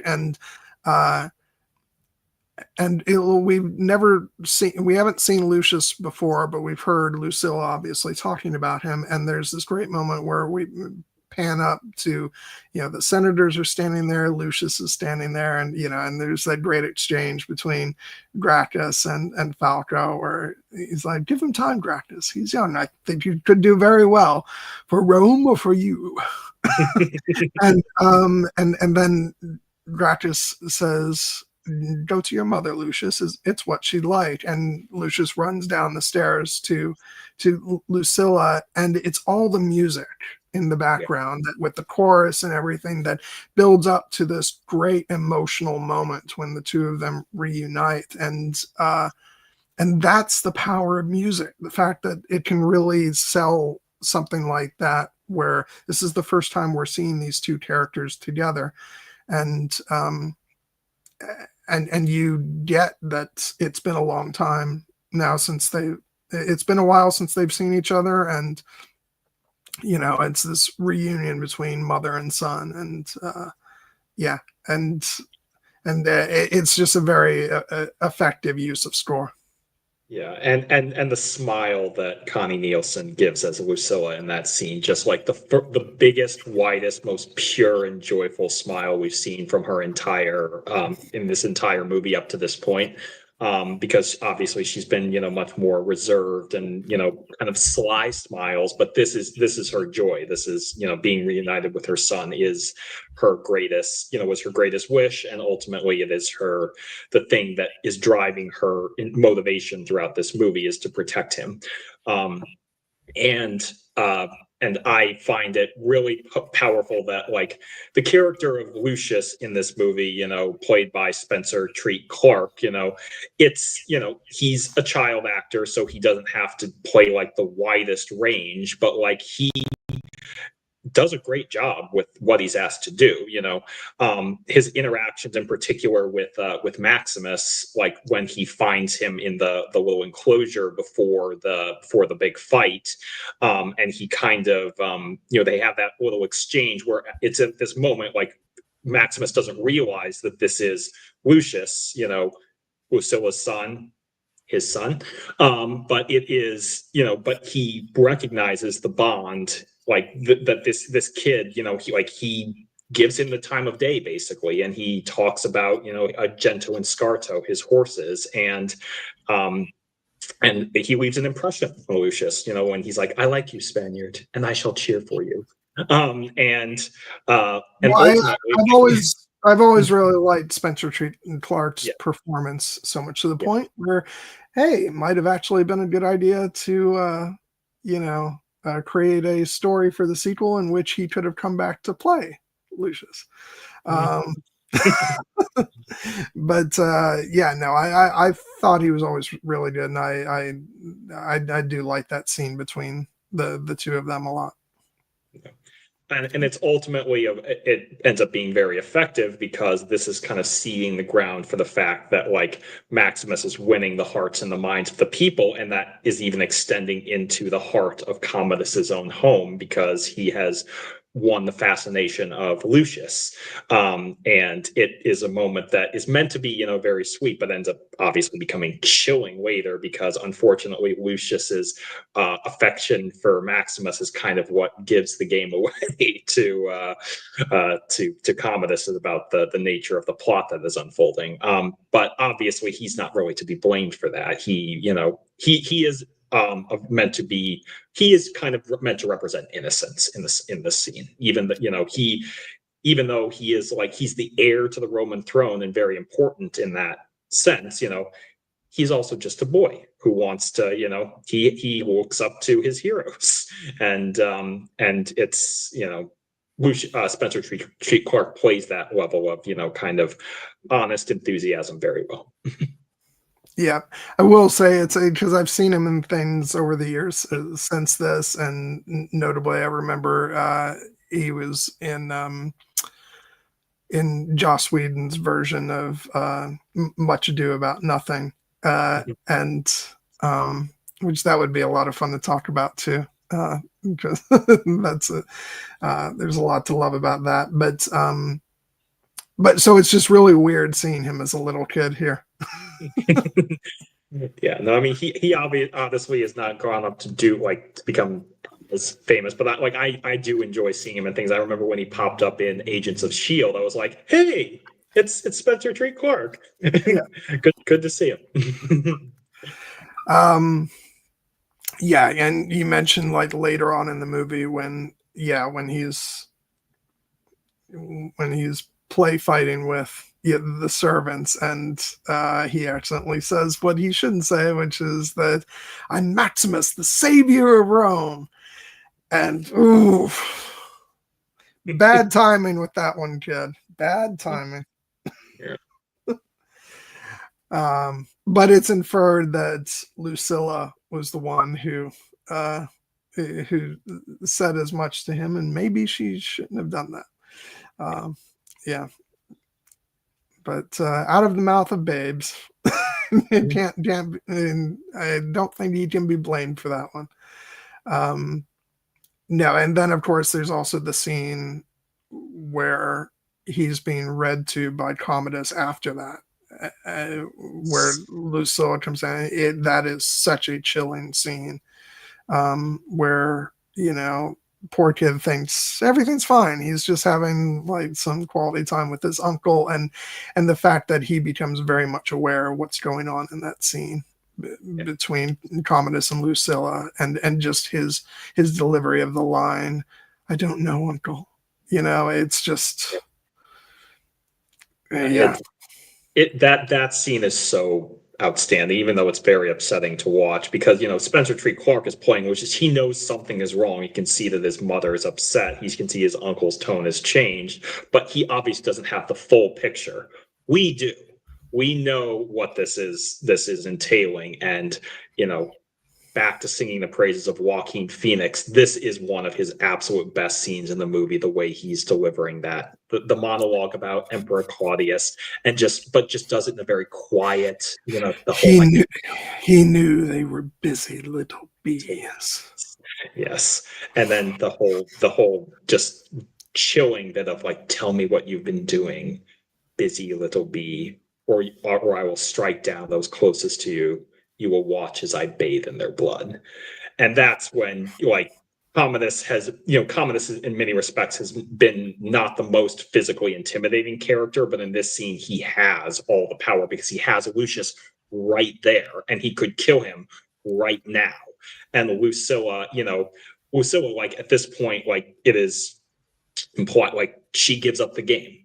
And like we could be mad at her for that because it leads to Maximus's capture, but we also she had no choice. No, she had absolutely no choice. She had no choice in that scene. And obviously Connie Nielsen is outstanding with the way she just lets that like silent tear fall and everything. So yeah, I mean, Connie Nielsen, especially, as the film goes on further and further, we're actually going to talk about.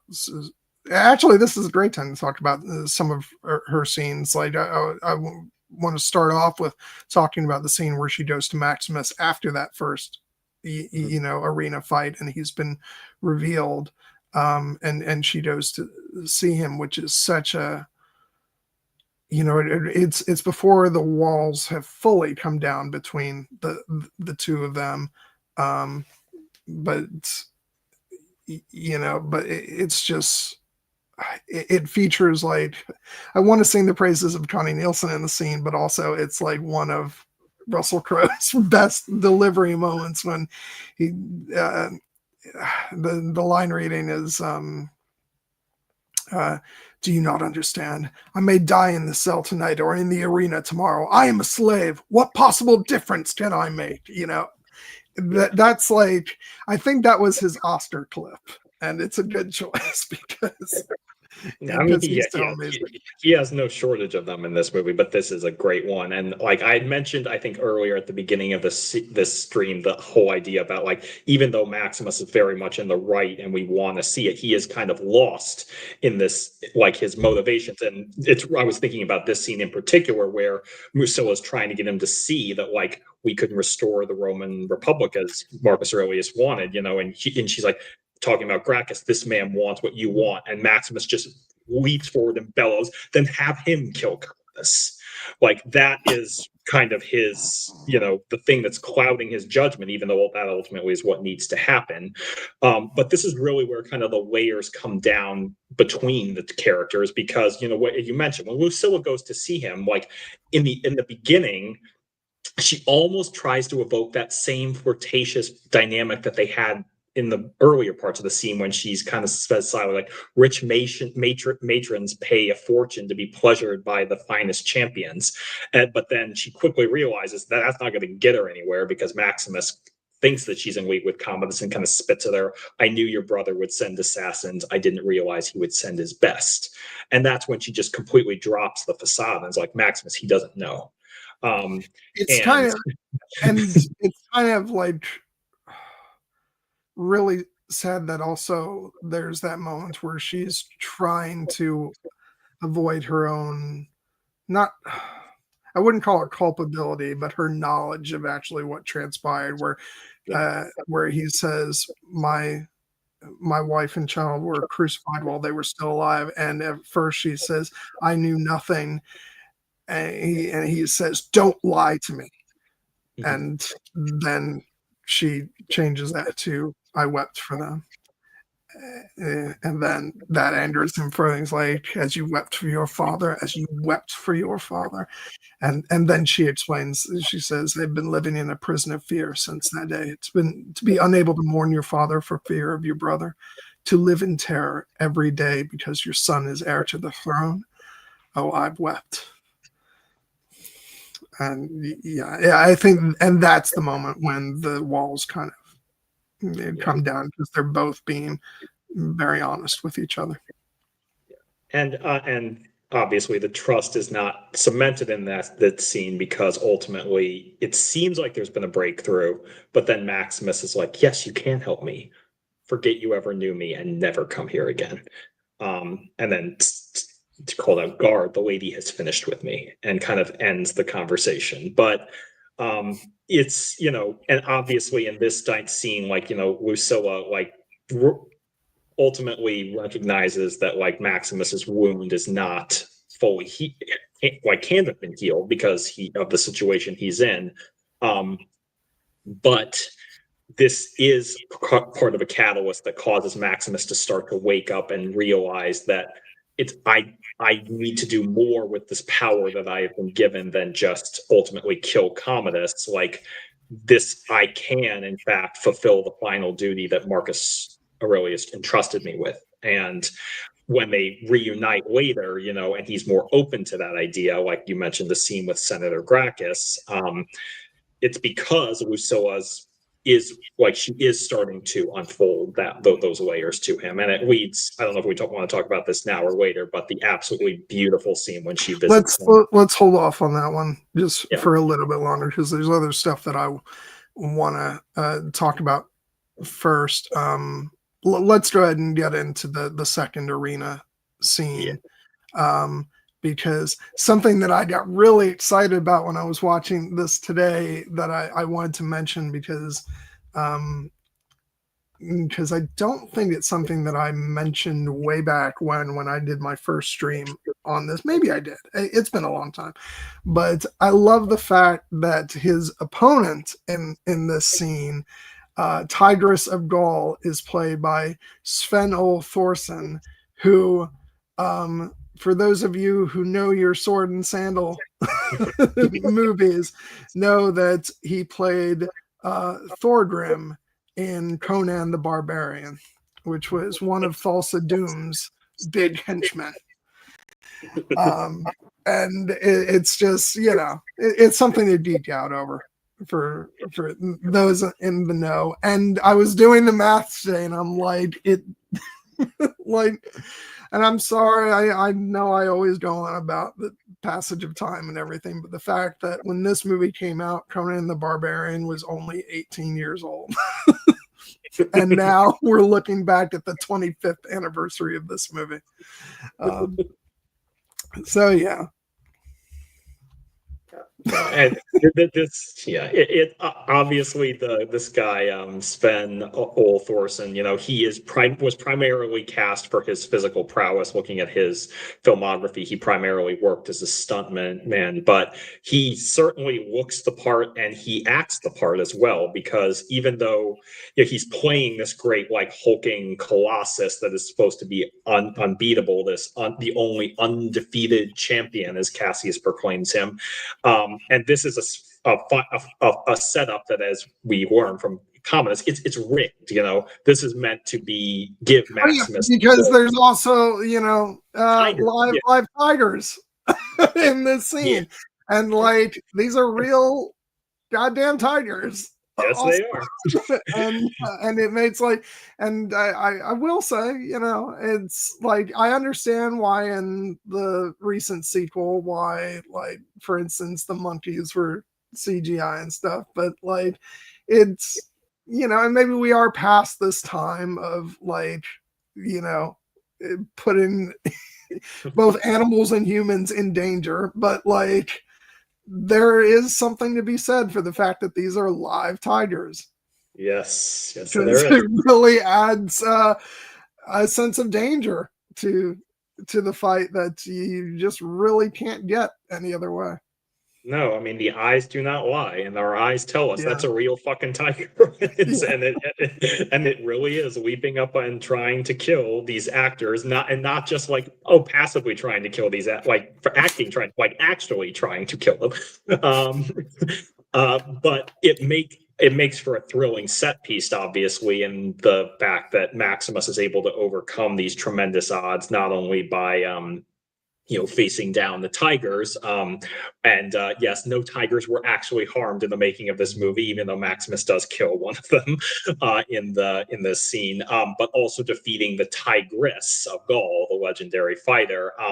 And I love just the choreography of those final moments when he drives his shield into the tigress's face, and then he brings the axe down on his foot, and the tigress, like you see through the mask, that little drop of blood come dripping out, and then cuts that reaction from Commodus where he's just like, oh shit. And then he kicks him over, and again, even though he doesn't get to do a ton of acting in this movie, like that great moment when Sven Thorson, as the tigress is lying at Maximus's mercy, and you just kind of see him like take a deep breath and accept his fate, because it's like this guy had been in retirement for 5 years and came back for this fight, and now he realizes, and now I'm gonna die.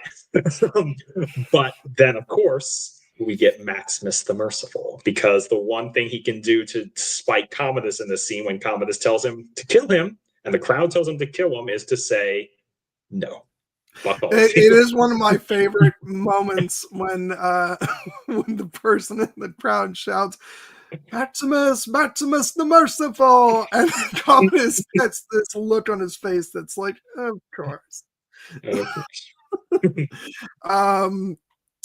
No, I guarantee you, this gladiator is never stepping foot in the arena again, because like, to A, have been able to retire, and B, to actually make it out of like this confrontation because your opponent decided to be merciful. It's like, okay, that's my luck, and there's no way I'm ever going to be extended that again. So I think the retirement's going to stick now.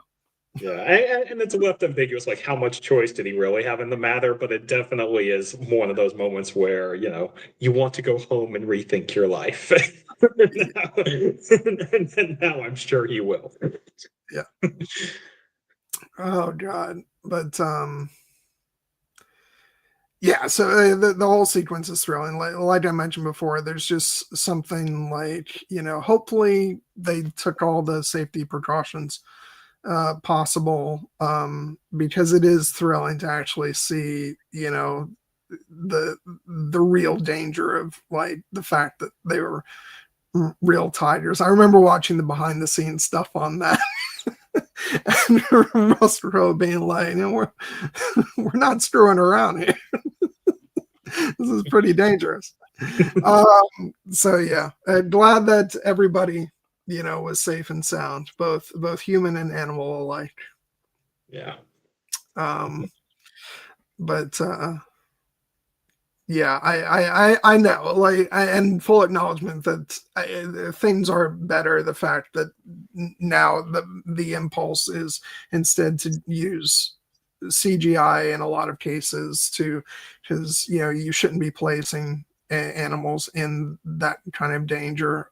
But the movie is Mhm. it's 25 years after the fact. I'm not placing animals in further danger by admiring the work that was done on on the film. It looks incredible. So It does. um but and then we get what comes after the scene, which again is driving home how absolutely deplorable Commodus is as a person. I don't exactly want to repeat what he says, but it's pretty awful. And he remarks about, says some pretty awful things about his Maximus's son and wife, and the really important thing here is the fact that again you have Quintus is in the background listening to this, which also plays into his art. But you're also the Praetorians are standing there, and the fact that when Maximus says, "The time for honoring yourself will soon be at an end, Highness," and then he bows, turns around, and makes to walk away, and the Praetorian guard steps out of his way and allows him to pass. And that right there is like the turning of things where Commodus went too far there. And like when your Praetorian guard is said, "Fuck man," you just that's when any obviously at this point Commodus doesn't have honor worth a shit, but that's like beyond the pale where he's lost the respect of his men if he had it at all. Yeah. No, it's these two characters are really kind of caught in this, interesting dynamic where like they obviously both want to kill each other very badly, but the politics and theatrics of the situation mean that they can't. And like this is a moment where we see that Maximus has started to, wake up again and like focus on the bigger picture, because at this point, if all he cared about truly was killing Commodus, he has his chance. Commodus dares him to do it. He's like, when I have only one more life to take, and then it is done. Then take it now. Yes, and perhaps had he gotten this chance earlier, Maximus would have tried to kill Commodus and perhaps done so successfully, and then just accepted the consequences that, yes, this means I will die too. But at this point, he is thinking about the bigger picture, about Lucilla, about Lucius, about the dream that was Rome that he now has, and about his men too, because obviously his men might suffer if he were to take down the emperor here in this fashion. And Commodus, obviously, as we've noted too, he has recognized at this point that he cannot just kill Maximus, even though he has all the power, because as he tells Falco in that later scene, like Falco is basically saying, every day the people grow bolder, every day Maximus gains more power.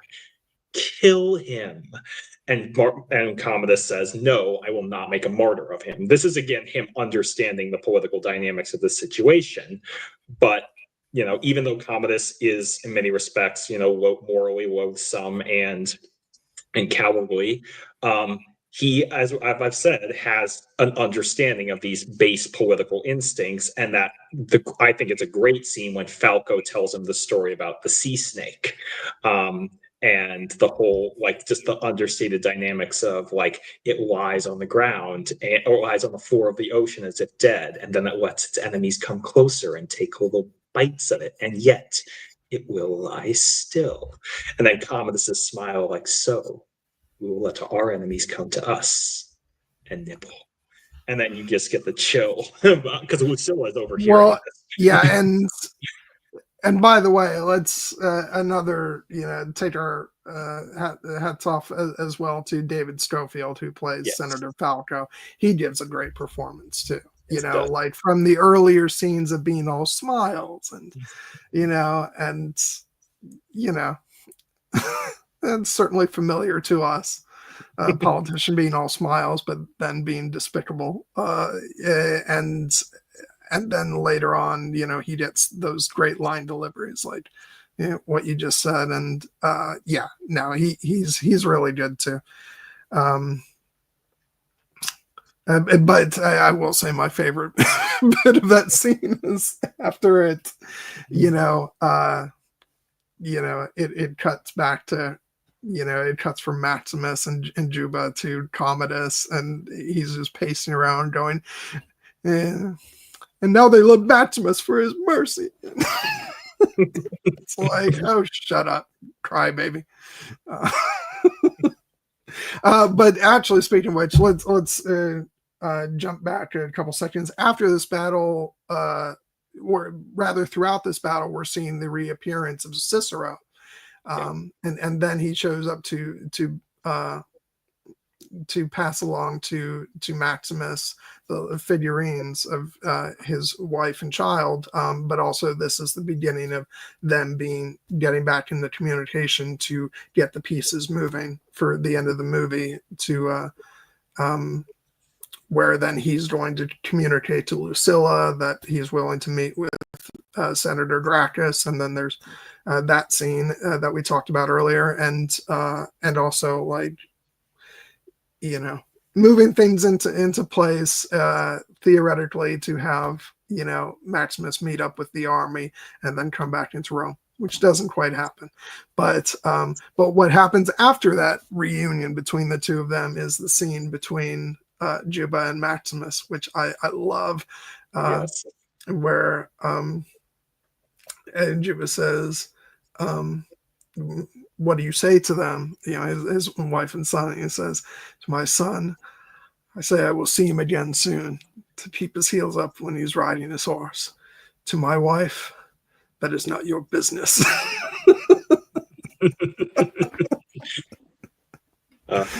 And again, it's a scene that is obviously, very humorous, and it's about Maximus and and his wife and son, but also it really is just about this beautiful dynamic that's built up between him and Juba, and it's, and you need scenes like this throughout this movie, especially as things are ramping up towards the climax and things are becoming very dramatic and dangerous. It's a great moment of levity for the movie. Yeah, and it's also an emotionally powerful one because, ultimately one of the hammers of this movie is like, and how it ends is like the connection and the love that Maximus has for his wife and his son, who are now waiting for him in the afterlife. And it is notable that, like, his wife and his son are basically kind of idealized constructs for much of the movie because they don't have really much, if any, dialogue, and we see them in kind of these like flashback or ghostly visions, and obviously we see that they get brutally and horribly killed, but this is a scene that, even though it's kind of told secondhand, kind of relates the fact that no, these characters were very real and they had very warm and loving dynamics with their husband and their father, and they were real people that Maximus loved, and I think that that's a very effective way to seed in that idea for the end of the movie.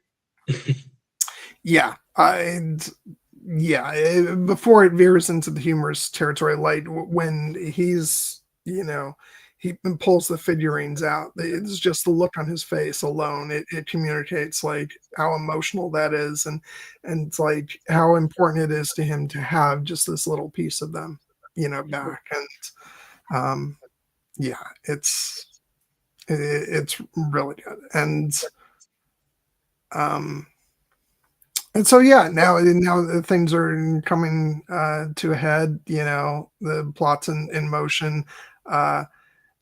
Senator Gracchus gets arrested after they start planning things for the end game, and which prompts Lucilla to put things into motion, and Proximo agrees to help let Maximus out.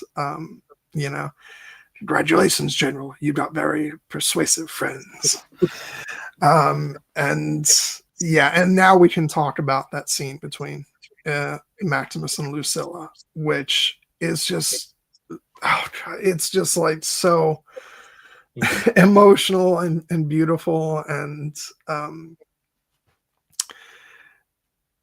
like I think that like, you know, I joked earlier about the stuff early on with Lucilla, maybe, you know, having a certain impact on me with the very, you know, her very flirtatious, you know, nature and stuff like that. But I think like, but this stuff in this scene was equally as impactful because it's the, like, as a lover of great romance, like this is, you know, such a great sort of love scene in a traditional sense, not in like, you know, normally when we say love scene, we end up thinking sex scene, but that's not necessarily always the case. And I just love like what exchanges between the two of them with, again, with the theme, the love theme of the movie by Hans Zimmer,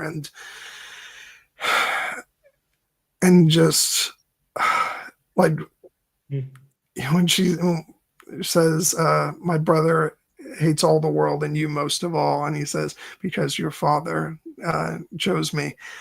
No, because my father loved you, and because I loved you a very long time ago. Was I very different then? No. You laughed more. And then she says, I have felt alone all my life, except with you. And then it just builds up to this really tender, beautiful, emotional kiss between the two of them with, you know, with her hand like holding the side of his head. And it's so beautiful and it's so tender and romantic. And it's just, it took my breath away when I saw this movie, you know, back then. And yeah, it's just so good. Yeah, no, and still now it will take my breath away because it is that, you know, sweeping romantic scene and, you know, Hans Zimmer's score coming in this moment. Like this is the moment where like the love theme is just like, you know, full on, you know, in our ears, and, you know, just underscoring this absolutely beautiful confession that these two, and tender moment that these characters are sharing. And one of the things is, you know, we have gotten the sense, obviously, that Lucilla was in love with Maximus and is in love with him still. And this is a moment where we realize that, like, you know, even though Maximus, obviously, his heart lies primarily with his wife and son who have been taken from him, like, he did love Lucilla, and he does still, you know.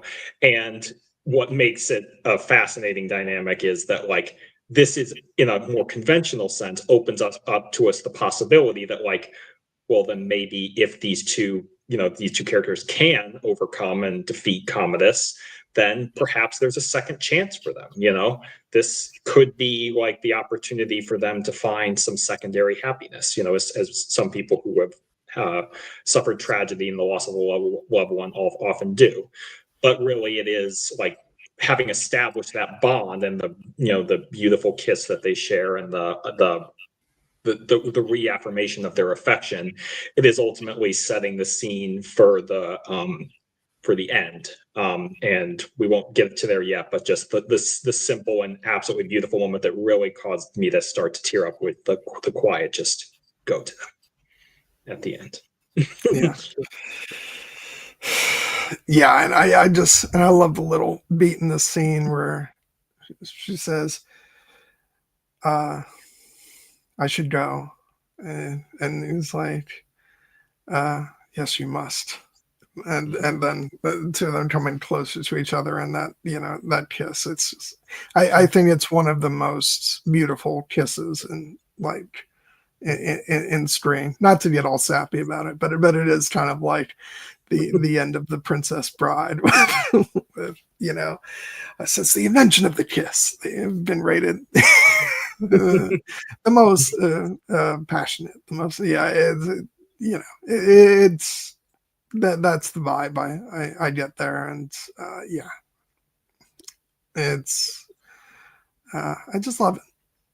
It's wonderful. And then things, you know, start to go, they seem like they're going to be, well, we don't think they're going to be okay because there's that scene between Lucilla, Commodus, and Lucius that tells us that no, the game is up. But things are still proceeding, you know, as they would have. Maximus is making his attempt to escape, his men are gonna, make sure to buy him some time, and this is where we actually do lose the character of Hagen, who's been great throughout the movie. We haven't gotten a chance to really talk about him much, but he's kind of, when Maximus arrives, he seems to be the number one, of the gladiators, and he's kind of in charge of, like, helping to, see which other ones are, are up to the task, and but then he ends up being one of Maximus's right-hand men, and and he's just strong and funny, and and he puts up a really good fight here. The poor guy Maximus says, "Do not be careless with your lives. I only need moments." But unfortunately, Hagen does get killed in the sequence. But he does it out of loyalty to Maximus. So yeah, which is all the more remarkable when we consider Hagen's origins and the fact that it is established that he is, he's from Germania. He is a member of one of the tribes that Maximus was fighting to subdue in the beginning of this movie, and they have that little brief acknowledgement of that early in the movie when, having realized now that he is, the famous General Maximus, Hagen asks him, like, "Maximus, you fought many battles?" And he's like, "Yes." And he's like, "In Germania?" And Maximus just kind of smiles and nods, like, "In many countries," because, obviously, Hagen and Maximus may have actually fought on opposite sides of the battle, even if they had not come into contact before directly. But now, like, circumstances have put them together as allies, and they become, friends. This is, and Hagen's kind of loyalty to him feels like very earned. When Maximus gives him that line, like, "Don't be careless with your lives," and he's like, "We're with you, strength and honor." And gives as good as he gets before he unfortunately meets his end. And there had to be some casualties because obviously this is meant to be a costly moment. And fortunately, Juba survives, but Hagen does not. But it makes us realize just how devastating this, loss is. Yeah, so we lose Hagen. We also lose Cicero, who is loyal to the end, and does his best to warn Maximus off, but of course Maximus rushes to his aid to try and save him, and then he's surrounded. And I will say, when I originally saw this movie, I thought Maximus died here too. Like, I was like, "Oh shit, what's gonna happen now?" And it turned out not quite yet. So that's good. But this leads us into a really emotionally charged moment between Commodus and Lucilla. And again, like, singing the praises of Joaquin Phoenix, it just, and not to undersell, like, Connie Nielsen either in this scene, because Joaquin Phoenix is the one who's getting all the lines in the scene, but Connie Nielsen just has to play, someone who's just completely drained at this point. She's, had to surrender to Commodus, and and confess everything that's been going on, and it's just someone, like, at this point who, she just looks like someone who's dead inside. Mm-hmm. And but then Commodus is delivering this speech which culminates in that great moment of, "Am I not merciful?" And then grabbing her by the face and yelling, "Am I not merciful?" It's just, again, another one of those iconic moments, in the movie. And it's just, the emotion is so raw and painful, and all the while that Hans Zimmer music going in the background, like, really just selling those emotions. And like there really is not a moment in this movie where the score isn't like doing, at least 50% of the work, if not more. Which feels like it's undervaluing everything else, as well as the music. But I can't think of many other movies where the score is playing as much of a vital role throughout the film. Obviously, other examples that come to mind are the big ones like Star Wars and Lord of the Rings and things like that. But it's ever present in this movie in a way that's so amazing and spectacular. Yeah, no, I mean it is a titanic achievement, the fact that it didn't win at the Oscars, but when I think it lost to Crouching Tiger, Hidden Dragon, which, that's a great score too, but this is just, in a class of its own, in my opinion. But I love this. Well, it really hurt the score not winning that Oscar. Oh my God. No, I mean, it went on to be forgotten. No, of course not. But this scene is, fascinating, and because, Commodus has won here. He has foiled the plot to overthrow him. He has Maximus in custody. He has Lucilla and Lucius entirely in his power. And this is the moment where he can take essentially everything he wants. As beloved as Maximus is, like, he could, kill him now, knowing that he has tried to overthrow him. And Lucilla, you had mentioned that moment earlier when there was that dynamic where he had kind of almost gone to kiss Lucilla, but then didn't. And it's because he almost couldn't bring himself to do it.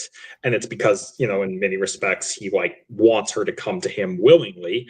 But now he realizes that she has betrayed him. And at this point, he is going to take what he wants. He gives the kind of the chilling line that, as for you, you will love me as I loved you, and you will provide me with an heir of pure blood so that Commodus and his progeny can reign for 1,000 years. And she'll do it because if not, he'll kill her son.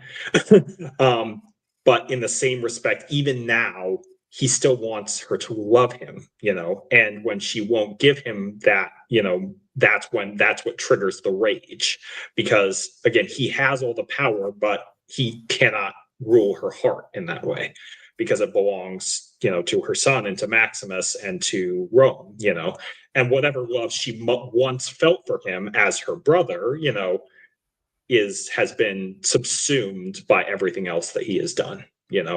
And that's when he realizes that I actually do need to, kill Maximus myself. Well, and it's, oh God, Commodus, it's it's this ever burning rage and need to one up Maximus and prove himself. Of course he needs to face him, himself in the arena, but but there's not anything he needed to do less, honestly. but to him, he has to. There's just no other way. And again, we've sung the praises of the costume design of this movie, but Commodus's final outfit in this movie makes him look like a chiseled Roman marble statue, and it just absolutely astonishing and brilliant. And oh God, this scene between the two of them, Maximus, they call for you, the general who became a slave, the slave who became a gladiator, the gladiator who defied an emperor. Which striking story. Yeah. And they said, what could be more glorious than to face the emperor himself in the great arena? And you would fight me? Why not? Do you think I'm afraid? I think you have been afraid all your life. which is exactly true. Mhm. Yeah, and unlike Maximus the Invincible, who knows no fear, uh, and I knew a man who once said, "Death smiles at us all. All a man can do is smile back." I wonder, did your friend smile at his own death? You must know he was your father. Oh God, the dialogue in this scene in the whole It's movie, it's so good. it's incredible, and the like delivered by these two titanic actors, because there's so much of an undercurrent here that of they're enemies, but in many respects, as Commodus goes on to say, in some respects they are also brothers, because Oh, and smile for me now, brother. yeah And then stabs him. yeah So, and then when he turns around and he says, "Strap on his armor, conceal the wound," and that look of just evil on his face as the shot slows down it's just. And again, the choral music as they ascend up into the arena, and jeez, God, yeah and so the visual good. and the visuals of all the rose petals being thrown down, and the way that they're situated right here in the heart of Rome, the true heart of Rome, the sands of the Colosseum. And this is the only way this movie could have ended, with these two characters facing off in this place in this way, with Commodus having, again, tried to rig the game by stabbing Maximus, and concealing the wound so that he has the advantage. But this is where, the moment of, you know, Maximus's true metal is, ultimately revealed, because at this point, it's implied like he knows that this is a fatal wound, and he knows that this is not, that he's not getting out of this alive. And even if he does get, manage to kill Commodus, but like, as we've seen him do throughout the movie, the moment when Commodus is peacocking for the crowd, and we just see Maximus reach down and take the sand in his hands and rub it over his hand, and like he's gonna give it everything he's got. And again, there's these great beats between him and Quintus. When he reaches down for the sand, and there's that look between them, and as Quintus tosses the sword down in front of him for him to use. It's just, yeah, it's so good. And then the fact that we talked about the store, and then the story just cuts out for the fight scene. It's so brilliant. Yep. And you just hear the clanging of the swords hitting each other, and and all the grunting, and and all the stuff going on with the actual fight. It's just like this. Filmmakers today really need to take lessons from this movie. Yeah, and I can't tell you, like, especially when this film first came out on DVD, I cannot tell you the number of times I played this scene over and over again, just because of the sound design of this fight scene. The way the swords hit each other, and it's just amazing. It's brilliant. It's such a technically superb fight scene in every possible way. And you're just waiting and waiting for for Maximus to get them, but you don't know, because we're so used to I mean, obviously he does end up dying, but we're waiting for like the tragic end of maybe he doesn't win this and everything goes to shit, and this is just a horribly tragic ending completely, and so but when the tide starts to turn against Commodus, and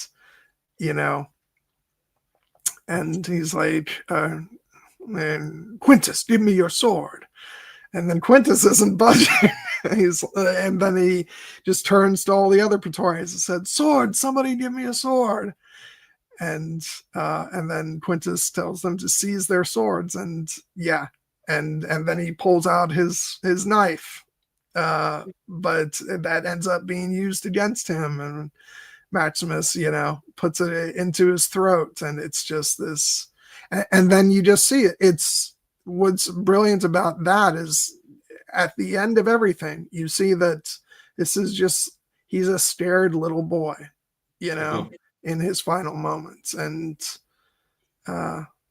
it's just, and really not just this moment particularly, but even taking in like his whole performance, you can really see why Jack Gleason took inspiration from Commodus for his performance as Joffrey in Game of Thrones.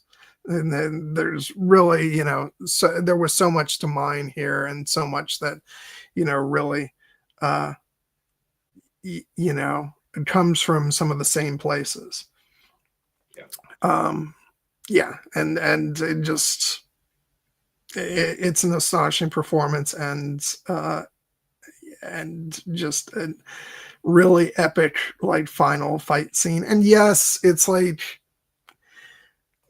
this did not happen in history, and this, and the idea of a Roman emperor going into the Colosseum to fight against the gladiator, no, it didn't happen. It wouldn't have happened. But I don't care, because this is the story, and in this story it's absolutely happening, and I completely buy that Commodus would do this. And sometimes I do feel like people just need to let go of this obsession with, that stories based on history need to be a documentary. It doesn't, the story can just be the story. And this is an amazing one. And I love the way it ends here. Yeah, no, I mean, this is ultimately not Commodus' story. Commodus is a character in this movie as a foil to Maximus, who is a fictional character. And yes, the real Commodus died being strangled in his bathtub by the wrestler Narcissus. And that may have been a fitting end for the character, in a different movie. But in this movie, it had to be the two of them facing one another in this way. And I find it, all the more powerful because, we had mentioned that line earlier where Commodus was talking about, courage, like he has this courage is one of his virtues, and perhaps not on the battlefield, but there are many forms of courage. And like we had seen earlier in the movie, like when Maximus had seen Commodus training, that Commodus is actually a technically skilled swordsman. He can match Maximus for like the ultimately the like the precision of the sword play. But he's not a warrior because he has not actually been in that situation in the battlefield where, the threat of death is very real. This is, because you mentioned history, like the real Commodus did fight in show trials, in show battles in the Colosseum. But this is not a show battle. This is a real one where to the death. And Maximus has been in that situation and Commodus has not. And that even though Maximus is gravely wounded and literally on death's door, as we see throughout the sequence, this is what he has been doing for most of his life, is fighting with the knowledge that I could die at any moment. And so he, as one and only Tinkerbell says, he did like to fight in the arena, but wasn't killed there. But in this movie, he is, because that's the way this story, as it's unfold, needed to end. And when Maximus drives the sword into the throat, and Commodus kind of falls to his knees, still holding on to Maximus as he's looking up at him, and then ultimately falls. And there's just complete and utter silence in the arena. It's it's an incredibly effective death for what's been a great cinematic villain, and it sets the stage for an even more emotionally powerful death.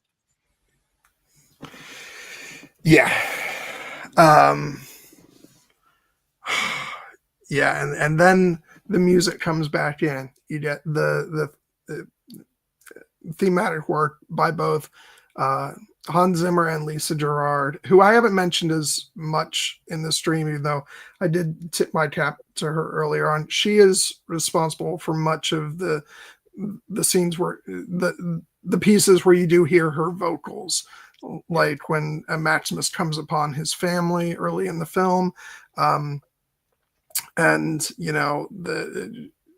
the music here at the end and at various other points in the movie where him and Juba are talking, on the rooftop, and scenes like that. I think she is, even though more of the score belongs to Hans Zimmer and his team, I think that she is as much responsible for the identity of the music in this film.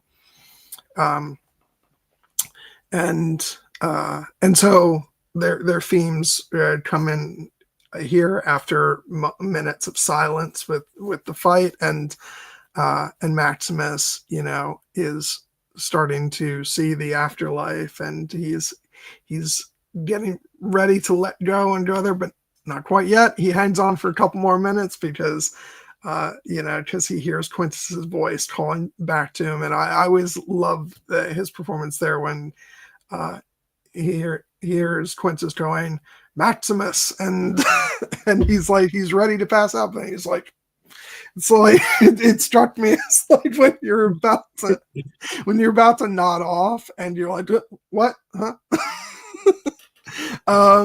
And yeah, and so he made sure, he says, Quintus, free my man. Senator Gracchus is to be reinstated. There was once a dream that was Rome. It shall be realized. And see, this for me is like, I want to celebrate this movie on its own terms, but also like, this is the ending. Like, the Rome is being restored. And yes, this is not what happened historically, but in this movie, this is what's happening. And the Republic is being restored. And so that's like, I do have issues with that other movie retracting all of that and saying, no, actually, there was no victory at the end. Just sorry, it just really annoyed me. But and then Lucilla, comes down into the arena just before Maximus passes away, and he says Lucius is safe, and says yes, and then go to them, as you mentioned before, and all the while, just this beautiful music is just carrying over all this, like, just and it's so emotional, and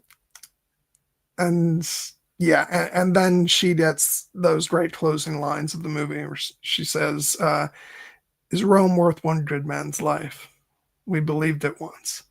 Make us believe it again. He was the soldier of Rome. Honor him." And then Gracchus says, "Who will help me carry him?" And they all come over. I'm sorry to just recap stuff that happens in the movie, but it's so good. Like, I just yeah. No, I mean, like, you're doing better than I would, because at this point in the movie, I'm just full on waterworks. Yeah.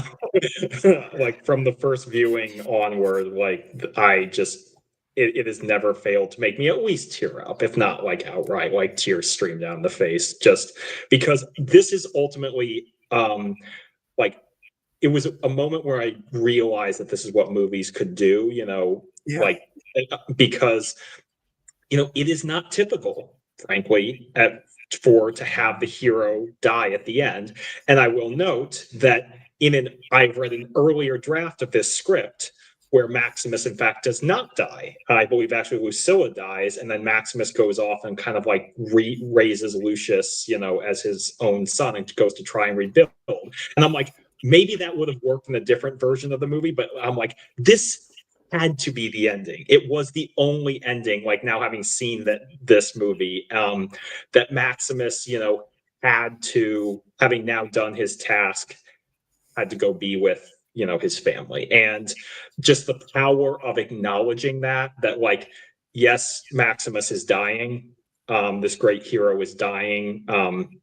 But he is at peace. he has done what he needed to do, and that Lucilla, the woman who loves him and loves him still, gives him his blessing, or gives him her blessing to go to his family.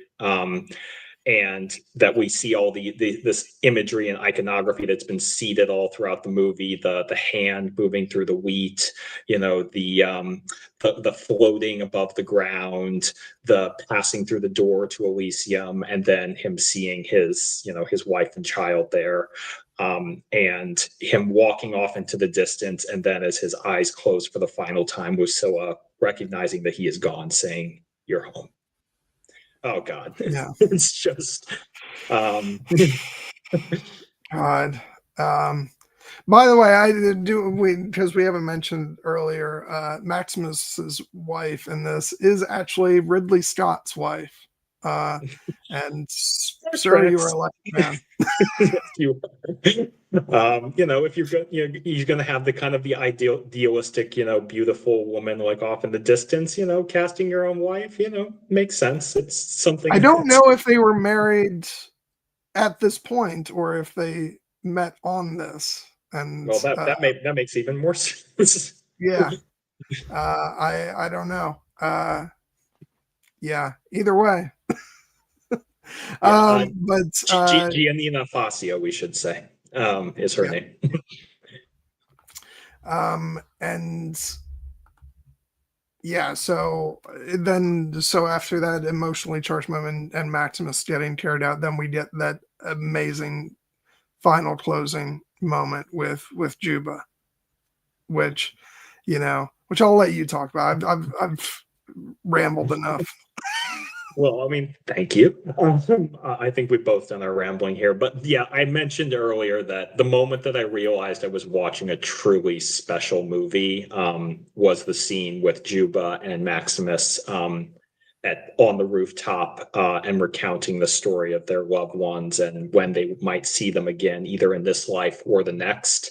And in that scene, Juba had been kind of recounting the idea that he would believe that he would be dying soon and he would not get to see his family in this life.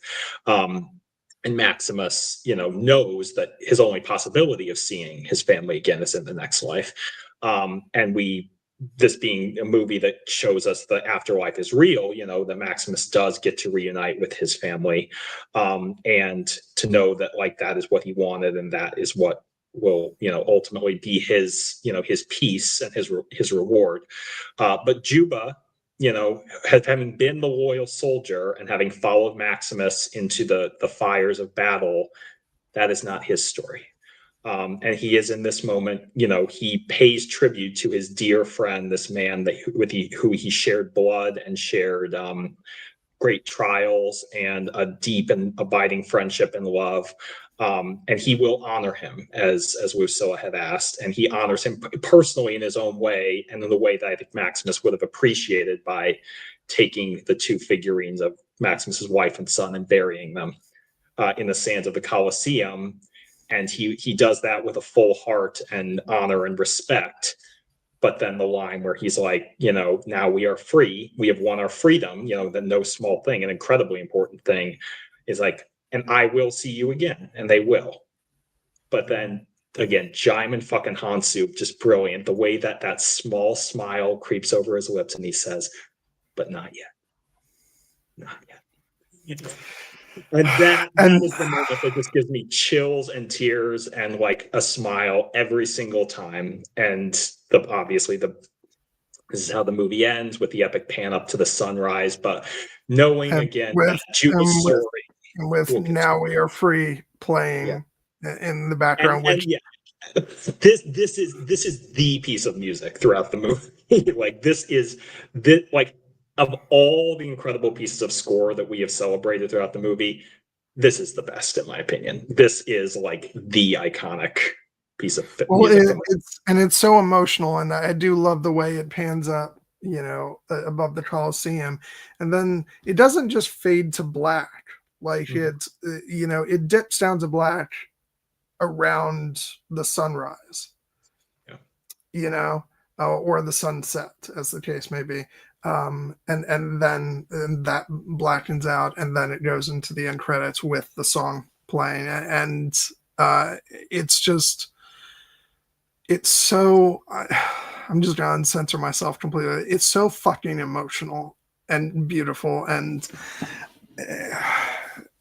you know, I sort of repeated myself ad nauseum about calling so many things this, the greatest this, the greatest that. But like, you know, this is one of the great, like, sort of, you know, seg into end credits with beautiful music endings to a movie. It's just, it's gorgeous, you know, which is why it made me so goddamn angry when the second one just completely aped it.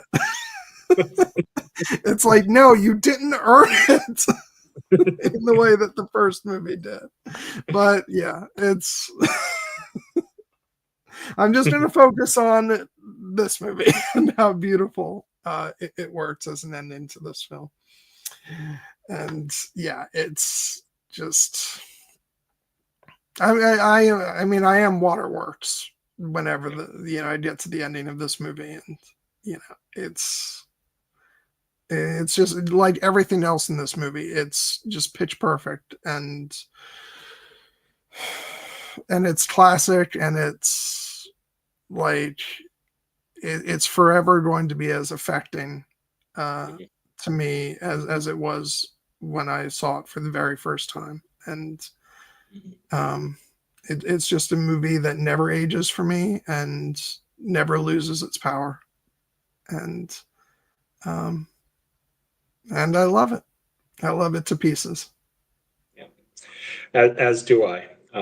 It is a truly astonishing achievement cinematically, but just on a personal level, it means so much to me and my journey with coming to love movies as I have and storytelling as I do.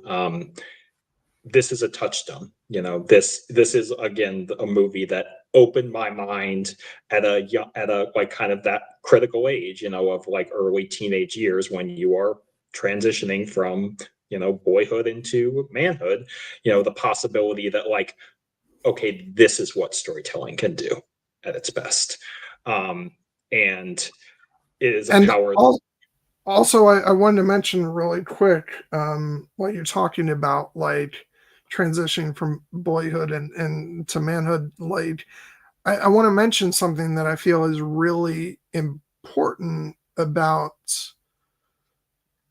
not just this movie. I can also include Lord of the Rings in this as well. But I like how important it was at this stage of my development growing up. I'd been taught a lot of really good lessons growing up as a kid, watching things like you know cartoons like X-Men and Batman the Animated Series, and like about like imparting like really valuable lessons about how to treat people and what is morally right and things that I should stand for. And I also feel like as I got older, having movies like Gladiator, and then as I said, I include Lord of the Rings in this too, which offered Maximus is an example of masculinity that I think is a very positive thing to sort of idolize as a young person. And like he's like Commodus clearly is as toxic an example of masculinity as you can get. Maximus is someone who was very easy to look up to, and I think it was very good to look up to someone like Maximus, who cared about all the right things, who was loyal, who was honorable, you know, who's never shown even once being.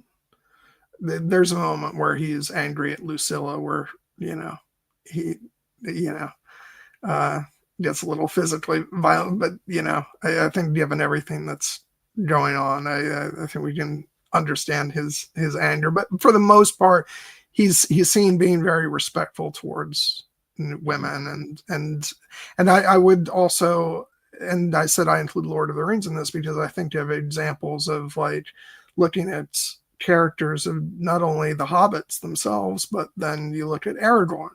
Exactly.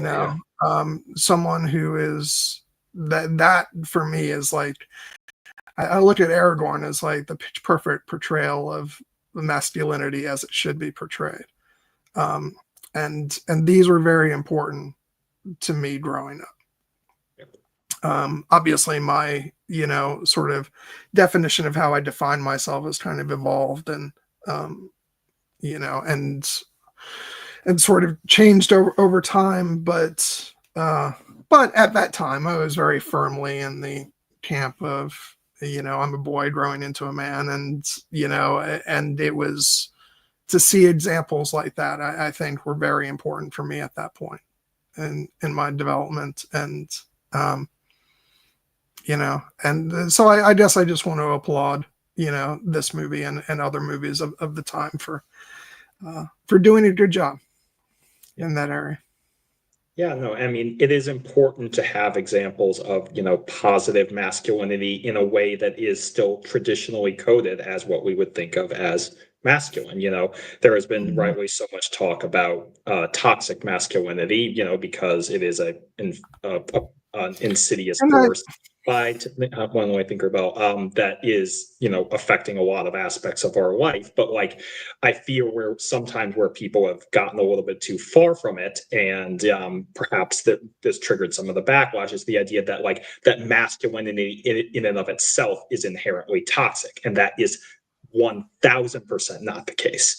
And movies like this through their own small part, show us like characters and men who can be, traditionally masculine, heroes in that way, but also still be, emotionally complex and sensitive and, morally righteous, and we need that. We desperately need that because, sometimes we're not seeing that as much in like our real life society, but if there's a dearth of it, something else is going to fill that vacuum, and it's not going to be something good. So the idea that like masculinity needs to be like eradicated as a force in our society, like that is a completely wrong-headed way of thinking. The toxic aspects do, but again, and I cannot underscore this with more, definitive need, masculinity in and of itself is not inherently toxic. And the sooner we can understand that and find a better version of it, maybe we'll get to a better place.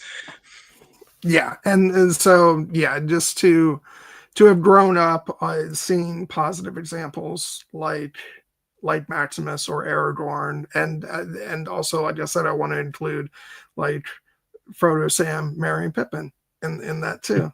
I think we sometimes don't because they're the hobbits and they're like supposed to be almost childlike, but no, actually they're grown adults. Exactly. And not to mention also, let's not forget Legolas and Gimli too. Yeah, it's so I wish that more people of our generations had kind of taken note of that and learned from that positive example. But as we've seen, that's not necessarily the case. But I think if we saw more of that, I think it would have a very positive impact. Because that's the thing. Like, I think it's. Sorry, I hope people will forgive this digression, but it's just something that I had been thinking about watching the movie. And another example I would point out, something that I want to see more of is another example that I would point out would be in the show The Walking Dead, which, not exactly a non-violent show. That's got a lot of, and, there's a lot of, character choices be called into question on that. But one of the best things about that show for me was the relationship between the characters of Rick and it's been a while since I watched the show, so I'm blanking out what's Norman Reedus's character's name? Daryl Dixon. Yeah, Rick and Daryl, which they form like a real brotherly bond, and there's moments where they just sort of let their guards down and are very emotional with each other, and I loved seeing that, and I feel like, and that's what I'm talking about. That's the kind of stuff that would be really, because the two of them very much fit that archetype of sort of, manly men, whatever that means. And so to see men like that being allowed to be open and emotional and, like that, it's, it sort of fits in that same category of things for me that were really good to see, over the years, and it would be nice to see more of it. So, like I said, sorry, that was a little bit of a digression, but it was, but it's still connected to this movie with the character of Maximus that I wanted to touch on. And also, I won't delve very far into it because I feel like we need to wind this down. But like, I was also thinking about, watching how the crowds respond to the gladiator fights in this. And I'm like, I remember back when this movie came out, I was like, oh, thank God we've moved beyond that. And I'm not so sure anymore. I've seen some things in recent times with, people's reactions to violence in a very bloodthirsty manner that gives me pause. And maybe we could have had a bigger discussion about that, but we kind of stayed focused on the story. But just something to ponder, because I think in that sense, this movie has a lot to say about our current society, and maybe in a way that's even more relevant than when the film came out. And this is one of the things that the best movies and stories can do, even if they were not like designed to be a didactic lesson about, the times in which we are now living, that we living in those times can go back to movies like this and see the universal seeds of the human experience that we reckoned with then and are still reckoning with today, and take meaning in from that, and warnings from that, but also inspiration from that. And that, because ultimately storytelling is a light that can get us through the darkness at its best. And I would consider this movie, for all of its, the darkness and violence that it shows, to be an example of something like that we can look to and say there is a way through. Yep, absolutely. Well said. And on that note, I think we'll wrap up because we're just about to cross 4.5 hours, and I think that'll be enough. I was not a little bit longest stream, but we're close. I was worried about where we were headed with this stream. I was like, oh shit, we got to step things up. We're gonna be off next week, where we'll get, it's basically 2 for the price of 1. Yeah. Yeah, so thank you everybody for tuning in tonight. I really appreciate it. We had a pretty good number consistently throughout the stream tonight. I appreciate it, and I hope you guys didn't get exhausted from just my blatant reciting of the majority of this movie's lines. Sometimes I can't help it. Like this movie has such amazing dialogue that I just had to recreate it, apparently. But Jared, you were much better about actually talking about what was being said instead of just saying what was said. But hopefully people will forgive me for such a classic movie. But yeah, next week, as you said, we're off next week, and then when we come back on February 16th, we'll be talking about Ex Machina, Week after that, Nosferatu, then Amadeus, and then the live action Cinderella. So yeah, hope you guys will join us for those as well. Some really good movies that I'm very eager to talk about. But I'm also, to be honest, I'm also looking forward to having next week off.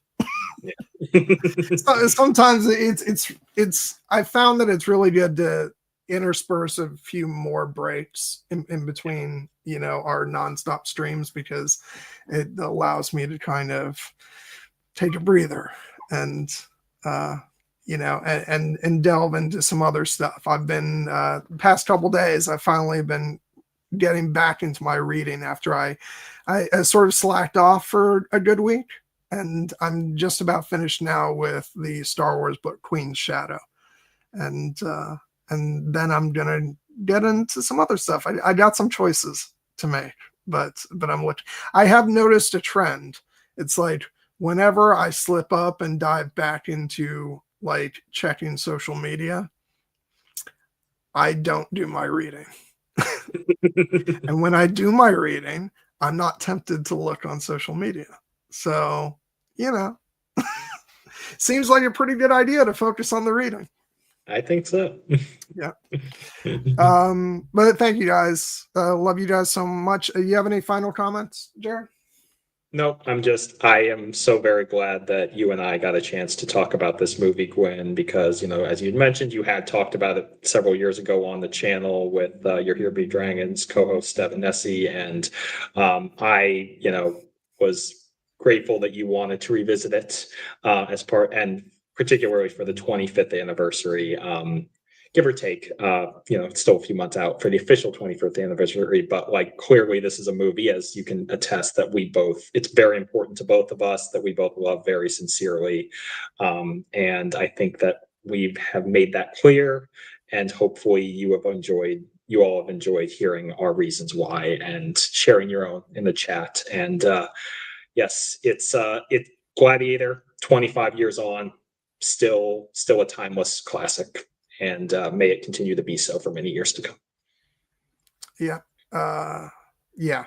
I'm just frightened of when the next 25 years passes and I look back on this as a 50-year-old movie. Dear God. We got a ways to go before that. Yeah. Yeah. No. Enjoy that, Mother Royan. Check out there's some really good audio books. I personally, if you haven't already gotten them, I recommend Andy Serkis's audiobooks for Tolkien's books. He's done them for The Hobbit, The Lord of the Rings, and The Silmarillion. They are some of the very best audiobooks I've ever heard. So yeah, I recommend those. Yeah, so that's it. I guess we're done. Anyway, enjoy if that's your thing. Enjoy the Super Bowl next week. If not, then, you know, look forward to when we come back the week after that, or, you know, do that regardless. I hope you guys have a wonderful night, and we'll see you in 2 weeks. And until then, I don't know, what do we want to say? The only thing that we can say: strength and honor. Strength and honor.